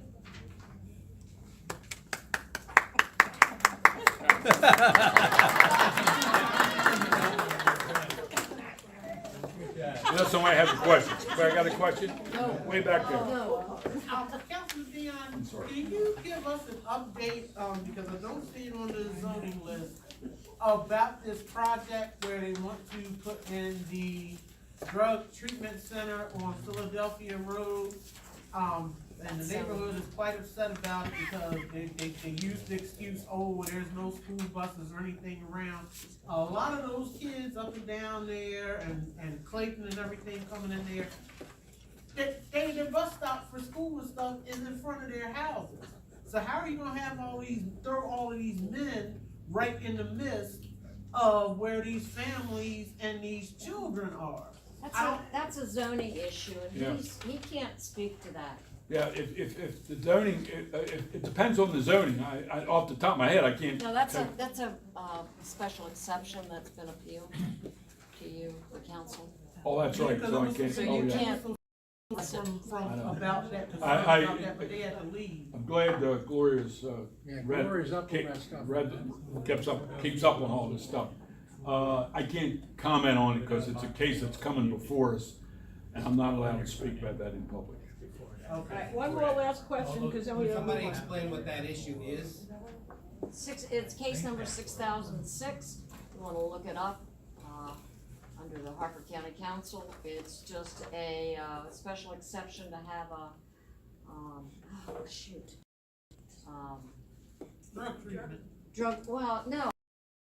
it's a, rehabilitation center, I guess. Individuals living there that are not related, 8 or more, they want 16, and that's all I can say. Yes. Where is that? Okay. Real quick, I just saw, it's behind Edgewood Library, all the houses back there, all that, they have a lot of problem with the roads and the curbs and gutters. You're gonna see a lot of people that live in that area back there. You're gonna see a lot of work is starting shortly. Are you talking about Edgewood Meadows? Yes. The curbs, it's already there, yeah. They got Well, there's another part that they haven't started yet, because I just talked to them today. This part of the project's $4 million. You're gonna see a lot going on over there. And Rob Wagner, we talked about something today. Rob, do you wanna comment? We're getting to him. Oh, okay, well, okay, then. Skip ahead. I'm done. All right, Well, I don't that's- see, I talk don't to me see afterwards. Aaron Penman, is Aaron Penman's legislative aid here? And I did see Andre, is he still here? He had to leave. No, he had to leave. All right, then Robert, He only you're up. comes for 10 minutes. That's his way of doing I got everybody throwing me under the bus tonight. I got Paul Magness saying he's not gonna say anything and he throws it at me. Dion, you throw it at me. But I talked about it earlier, so I warned you. Yeah, what was that issue? Cause I was thinking about something else. What was that one? You had an email and you said, yeah, I'll take care of it. Yeah, I know. And you forgot. Cause I know. I only get old, ain't it? Yeah. I brought this tonight for you, Adam, if you wanna pass that along to the group. There may be something in there that the Harford or the Joppa Heritage Corporation can develop. We've been working a whole lot with all the different groups around in terms of trying to expand a lot of the parks and recreation programs. You know, cleanups mostly in the Edgewood area, but if there's cleanups that you all need in the Joppatowne area, let us know and we'll bring dumpsters down and set it up for you. Harford Square Cameras has been a real slow start, but at least we're getting some traction now. BG&E was the fly in the ointment trying to get them to work on this with us and get the right person. But we are making some headway on that. We're looking at improving the Cunyon Field basketball court, as you heard earlier this evening.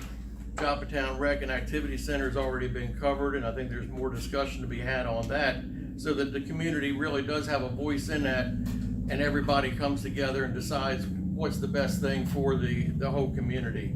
We've got ongoing conversations regarding the shopping center at Joppatowne, and also with the marina down there. We had a very good conversation a couple weeks ago, pleading our case in that it serves a great purpose for the community of Joppatowne as a marina. And hopefully we can make a little headway with the ownership that's there right now, so that it doesn't slip into being something that it is nothing that you all want, and it just develops into home sites or apartments or something like that. There may be some room. I'm not going to get your hopes up, but we had a conversation. It went well. And I think we all walked away a little better feeling than where we were before, even though it is still for sale. But I think we're at a little different place than we were at back when the sale originated. The skate park at Edgewood Elementary School will be developed. 755 Alliance has a big part in that. The houses on Brookside are going to be raised, the ones that are left there. From the fire that was some time back, and the county's going to spend over $100,000 to take them completely down and clean them up and then place liens against the property.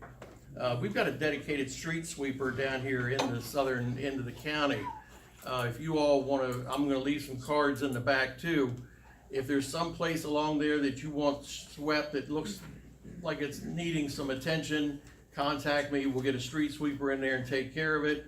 The county executive even offered it up the other day, which is a little bit unheard of, but he said that, you know, like down Joppa Farm Road, that's a state highway. Well, you've got some state highways down here. He's willing to street sweep those too, just to make it look nicer. So we'll take care of whatever we can within our purview from the county. Same thing with the mowings. If there's mowings that are on county property, let us know what needs to be done and clean it up a little bit more than what it is already. New access road to Copper Mine in Edgewood is going out to bid this fall. So if there's nothing else that you all need to hit me up with right now. It's Joppatowne State Park property. That's what we talked about. Behind the shopping center. Yeah, we've had some conversations, and it looks like Terry Hanley got back with me. I thought Paul was going to mention that tonight. It looks like we can do something with that, and that's where I thought that grant right there might help you out a little bit with trying to develop. Yeah, I'm going to address that. So. Okay, well then you go ahead and address it then, because yeah, it looks like we can do something about that. You got a question for me or a comment? More of a comment. Okay. I know obviously live in the Joppatowne area for a very long time, and especially, and you were just talking about a marina, which would be really bad. It would be not really bad, but be unfortunate if something else. One of the things that's been the problem since it's been there is that Amtrak bridge that doesn't let the size boats go through there and really limits the people who have a lot of money to spend to be able to dock their boats at the marina, which the marina needs to survive. So I'm not sure. I know that it's, I saw something in the paper that bridge is coming up for review on structural. And Dion's been pushing really, really hard to try to get them to raise it up to allow for larger travel. Have it open and close so we can get in there so we can get some bigger boats in there. They We don't will like not, boats. they will not open and close. No, open and close. They're doing the same thing in Bush that opens now, they want to close it. And they're only gonna raise that bridge 3 or 4 feet, and that's actually contradicts what they got now, because you got 2 yacht clubs up there, you got a marina up there, and there's a lot, probably 1,000 boats counting people that live there, and that bridge is now open. So it doesn't matter how tall they can get through. Right. 3 or 4 feet in, we want 8, 10. Yeah, we need above those. what it is now. So that's what we're fighting for. I've got 2 senators, I've got a congressman, I've got the county executive, county executive, Palmer County, got everybody. We got everybody working on that. We're supposed to have a meeting sometime in the latter part of November, first part of December, with the powers to be. I'll let you know how it comes out. Go ahead, you had something? I have 2 comments from people online. One is to ensure in all this discussion about rec center, community center, that we follow the American Disabilities Act. And then also, and then also about the street sweeping, Ralph said that thank you to the county for sending out phone notices about today's street cleaning in Rumsey Island. It was great to see that happen. On the downside, today was trash day on Rumsey Island, so it makes it difficult for the street cleaner to be as effective as possible. So it would be better to coordinate on the days that would be good. Trash on Rumsey Island happens on Mondays and Thursdays, as most of Joppatowne. Effort because we don't have municipal control on that, it's private. So if we could do the street sweepers Tuesdays, Wednesdays, or Fridays, that would be best. Okay, all right, I'll pass that along. I will say that he's right. I got a phone call yesterday saying, please, if you have a car, please don't park it on the street, because the street sweepers will be there. Please park your car in the driveway. And because it is Right. a new work in motion, we're trying to get all I the thought that bugs was worked great, out, yeah. yeah, so that's Like, good, I'm they glad, were at They least were on Shore Drive this morning. it's working a little bit. So related to that, in Woodbridge Center, we have Bartenfelder. Right. And they have said they're not going to pick up trash cans from the sidewalks anymore, that we have to leave them like in a community open space area, or leave them, they're calling it tailpipe service, leave it at the end of your car, because they've had complaints from people from dragging, the trash bins from the sidewalk between cars. So now you have to be out in the parking area, you have to be out in the streets. So just something to consider when you're doing the street sweeping, that it's gonna be mandated, at least by Bartenfelder, that the trash cans are in the street. They have to say. Okay. We'll take that back, thank you. Anyone else? If not, I'll leave some cards. Okay. I've got a question. When is the next Southern Task Force newsletter gonna come out? I saw proof of it today, I think it comes out in, where are we at? Might be by the end of the week. It's not, if it's not the end of the week, it's the first of next. And then are we gonna have a meeting update sometime at the beginning of the year? At our last June? Somewhere out there after the first of the year, we'll do another one. Okay? Just holding that to you now. I know you are. Thank you, Rob. Thank you. Oh, okay. All right. A few things. First of all, thank you to those of you who watch on the live stream. I did find out that the sheriff's office is done with their updates, which means we're still on my one cell phone camera and one microphone that has to be attached to a computer that I have on a chair. So I really would love to move somewhere where we don't have to do that.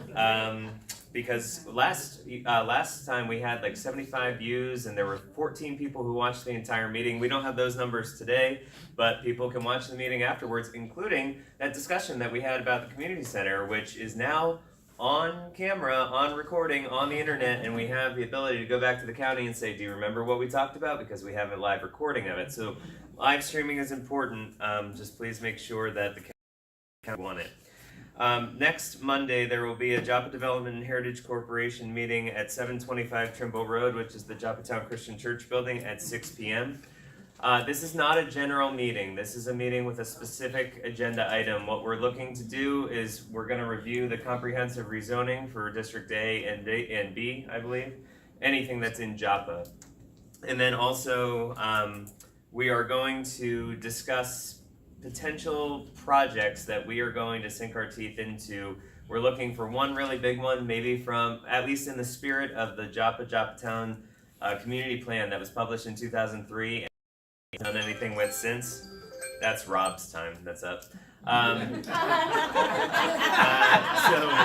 we're gonna work on one of those projects. One of the things that has come up is Terry Hanley wrote to us, and there is some land that is currently owned by the state in the Gunpowder State Park that the Gunpowder State Park does not want to maintain anymore. And we would like to have access to that part of the park, but the state really has said we don't want you to have access to that park.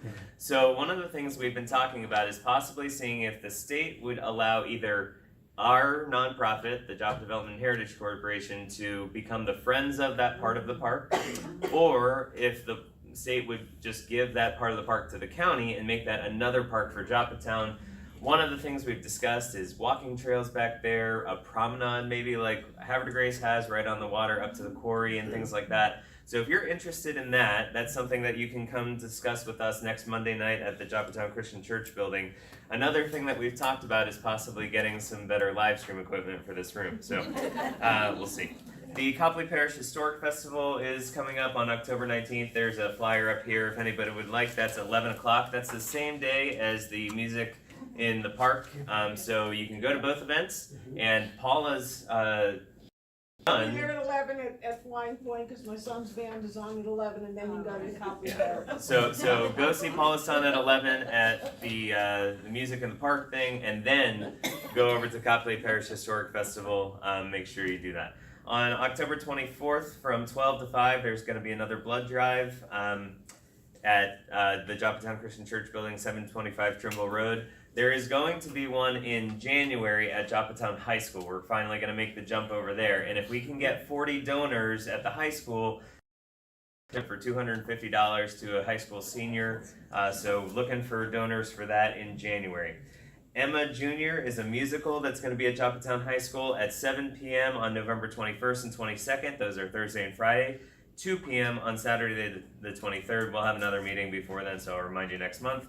And looking ahead, the Joppatowne Christian Church rotation of the rotating homeless shelter is January 3rd to the 13th and February 3rd to the 10th. We're also seeing, we have more than 2 churches this year, which is great. We have Mount Zion, it looks like they're going to be back. Harford of Grace United Methodist Church is going to be involved. So various places around the county. It looks, I got a call today, it looks like we're also going to have another church in Edgewood that's going to do it. They have said that they are very interested in doing it. That's going to be Crosspoint Community Church, which is down on the corner of Trimble and 24. So there will be ample opportunities to help our compatriots in in Harford County that don't have homes. If you would like to get involved with that, just feel free to give me a call. I have a question. Oh yeah, what's up?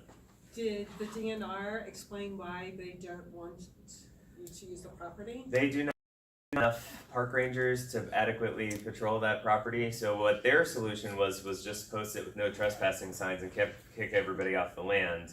The people on Rumsey Island said, well, we use that land all the time. We'd like to go back and fish, and we'd like to walk those trails. Right. And so that kind of this has been 2-3 years in the making where we've started this. We were also in contact with the Cordish companies about possibly maybe connecting some of the trails from the quarry all the way over to the Gunpowder Trail, which could, in theory, eventually end up connecting to the NCR Trail and go up to York Road. So there's a lot of things that we've talked about. It's just a matter of whether or not we can get the funding, the grants, if the county comes through, stuff like that. So longer than 2 or 3 years ago, probably within the 5 to 10 year range, my understanding is that there is a lot of trash in the area, not like trash that people dispose of, but significant industrial trash And so the DNR, like, for a while there on Route 40, there was a sign. I think the DNR was going to open up the area, and there was a sign for Dave's Cove, which now is, Dave's Cove down at Allender Road. And there's like a lot of metal, rebar, all Bill, kinds of stuff You're there. shaking your head no. Yeah, there's a little bit of fencing that was knocked down along the BG&E trail, but there was a sort of landfill area there. It has been capped. I talked to the guy who capped it. So ultimately, what we're trying to do with that parcel of land is just make sure that our community has the ability to access it first, and then if we can put trails back there, if we could do something cooler with it, we'd like to do that too. So that's, again, something that we're gonna start discussing next Monday. It may not be that project, it may be another project, but we have some traction on this one, so we're definitely gonna try to go for it, so. Thank you, Adam. Jim, you said. I'll just re-mention Joppa Magnolia, the fire prevention open house is Sunday from 12 to 4. We'll have our education trailer there as well, which is really an interesting computerized setup, something to learn. That's it. Yeah, comprehensive rezoning. You've got a lot of stuff here that a lot of people want to rezone. I had a large map made by the county, P&Z. I'll bring that. Adam will bring that next month. Sorry, I forgot it. No, I didn't want to do it this month. Okay.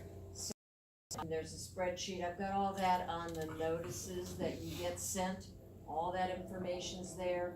What I'll do next month is I'll be able to explain a little more about the properties, if you're curious. And also the big thing is, what is the difference? What does it mean if this property goes from agricultural use to light industrial? That's one of the cases. Another one, local, is they want to go from CI, commercial, to GI, general industrial. What does that mean? So I think that's what we need to know, and that's what I hope to bring to you. A few R1s, R4s. Yes. Yes, it's a great big chart. So, but I'm just gonna try to narrow it down for each individual. Some just want a church request for sign. you. Hmm? Some churches just want to be able to put up an electronic sign. That's all I'm saying. I understand that, because we had difficulty at our temple. My husband actually, when he was alive, we actually bought one, and we had trouble with, they said it was too close to the road, blah, blah, blah, and because they had it at Costco that time, that rolling electronic sign, and so, yeah. Well, unfortunately, what you want to do with it does not, it goes with the land, it doesn't go with your intent. I know. Yeah, so that, because suppose you sold the church. Yeah, but darn churches wanting to follow this. I know. You know, if you just put it up there, somebody would smack your hand, right? I wanted that chicken on the roof. That's what I wanted. And we can give them a little halo and wings. Chicken on the roof church. That's what I wanted. Are you done? Yeah. I'm done. Couple of things real quick. First of all, I want to thank Adam for bringing these folks out from Joppatowne and Edgewood High School. That's a fantastic program, and thank you for letting us know that they're doing that. Also, ideas on who you would like to come and speak at our meetings? Who would you like me to try and get next month, if you have any ideas? DPW for the park. Okay, I'll see if I can get Department of Public Works. They're pretty good, you know, the county's been pretty good. If I call for a speaker, they usually, we've been, okay. And I just want to ask everyone just to take a minute and keep them in your thoughts, not only the people that were affected by the last hurricane, but keep the people in Florida in your thoughts, because they're about to get hit with a massive Category 5. And so, both my cousins live there, my brother lives there. Keep everybody in your thoughts. Leah? Yes, when you were talking about speakers, can you try and get somebody from juvenile justice out? Because I'm not understanding how they are letting these kids sit up in school with the other students, and they know that they done committed sex crimes, or they've been out here with guns and stuff and everything, but yet they sit up in school, they're not telling the school people and everything.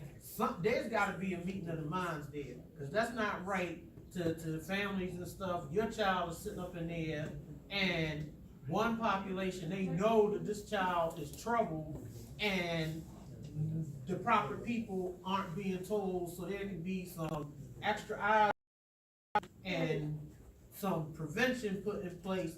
That's not cool. I think we need to speak to Captain McDougal and see if he can, you know. what Well, he that's can do juvenile about that. justice, it got nothing to do with him and Sheriff Gaylor, that's juvenile justice. And it's Well- like, I know some parents in here probably, upset, that shouldn't have happened in school. I'll check into it and see if there's somebody that we can get out. Melissa's sick. We want her to feel better. Yes. Oh, yep, send regards. Thank you for taking minutes, I'll take them. Yes. Yeah, just a couple of highlights here, couple things. Oh, and just real quick, I know that you have the sign-in sheet. If you have any of your flyers up here, be sure to take them back with you, because otherwise I pack them all up and I take them home and figure out what to do with them. So if you have your flyers, please take them. And Paul's cards. And Paul's cards are up here. Yeah, just to let you know, Maryland National Guard, right here in Edgewood, just returned this afternoon from being in North Carolina. They rescued 157 people with those big helicopter Chinooks that just come in today.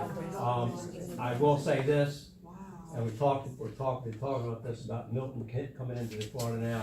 That was 5 minutes ago. The winds are 180 miles an hour, which is more. Unfortunately, there's nothing more than a Cat 5.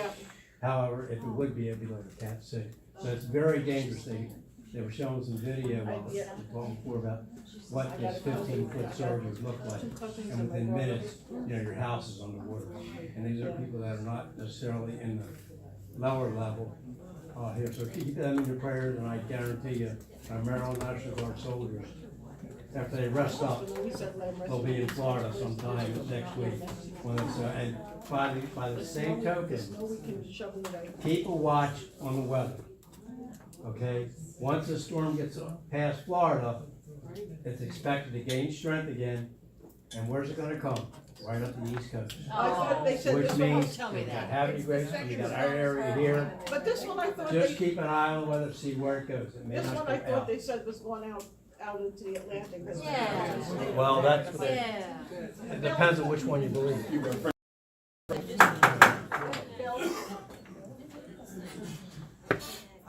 Couple things on, we canceled the flotilla. Right. Gunpowder, because we were afraid of the last hurricane. But, first, I don't know if we quite hit the 1,100 signatures in favor of saving the gunpowder and dealing with this Foster Branch and Ridgely's Reserve thing. Second, whether it's because of our complaints, in Dion's letter 20 and 21, we got the lawsuit, the county has actually gotten serious about reseeding the big area that's been barren for 3 years. There's still some problems, and there's still gonna be problems, because the stream below it is silted in.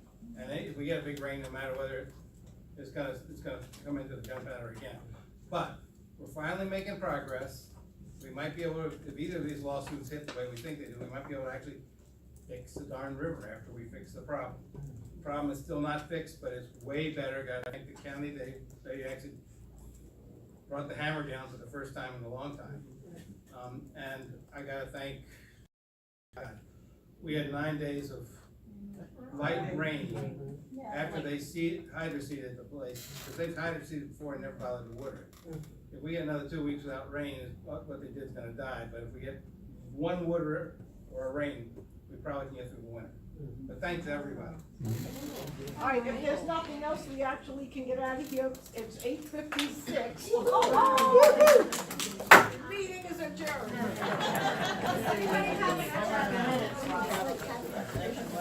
See you Thursday. Okay, thank you. Yeah, we'll be there. Yep.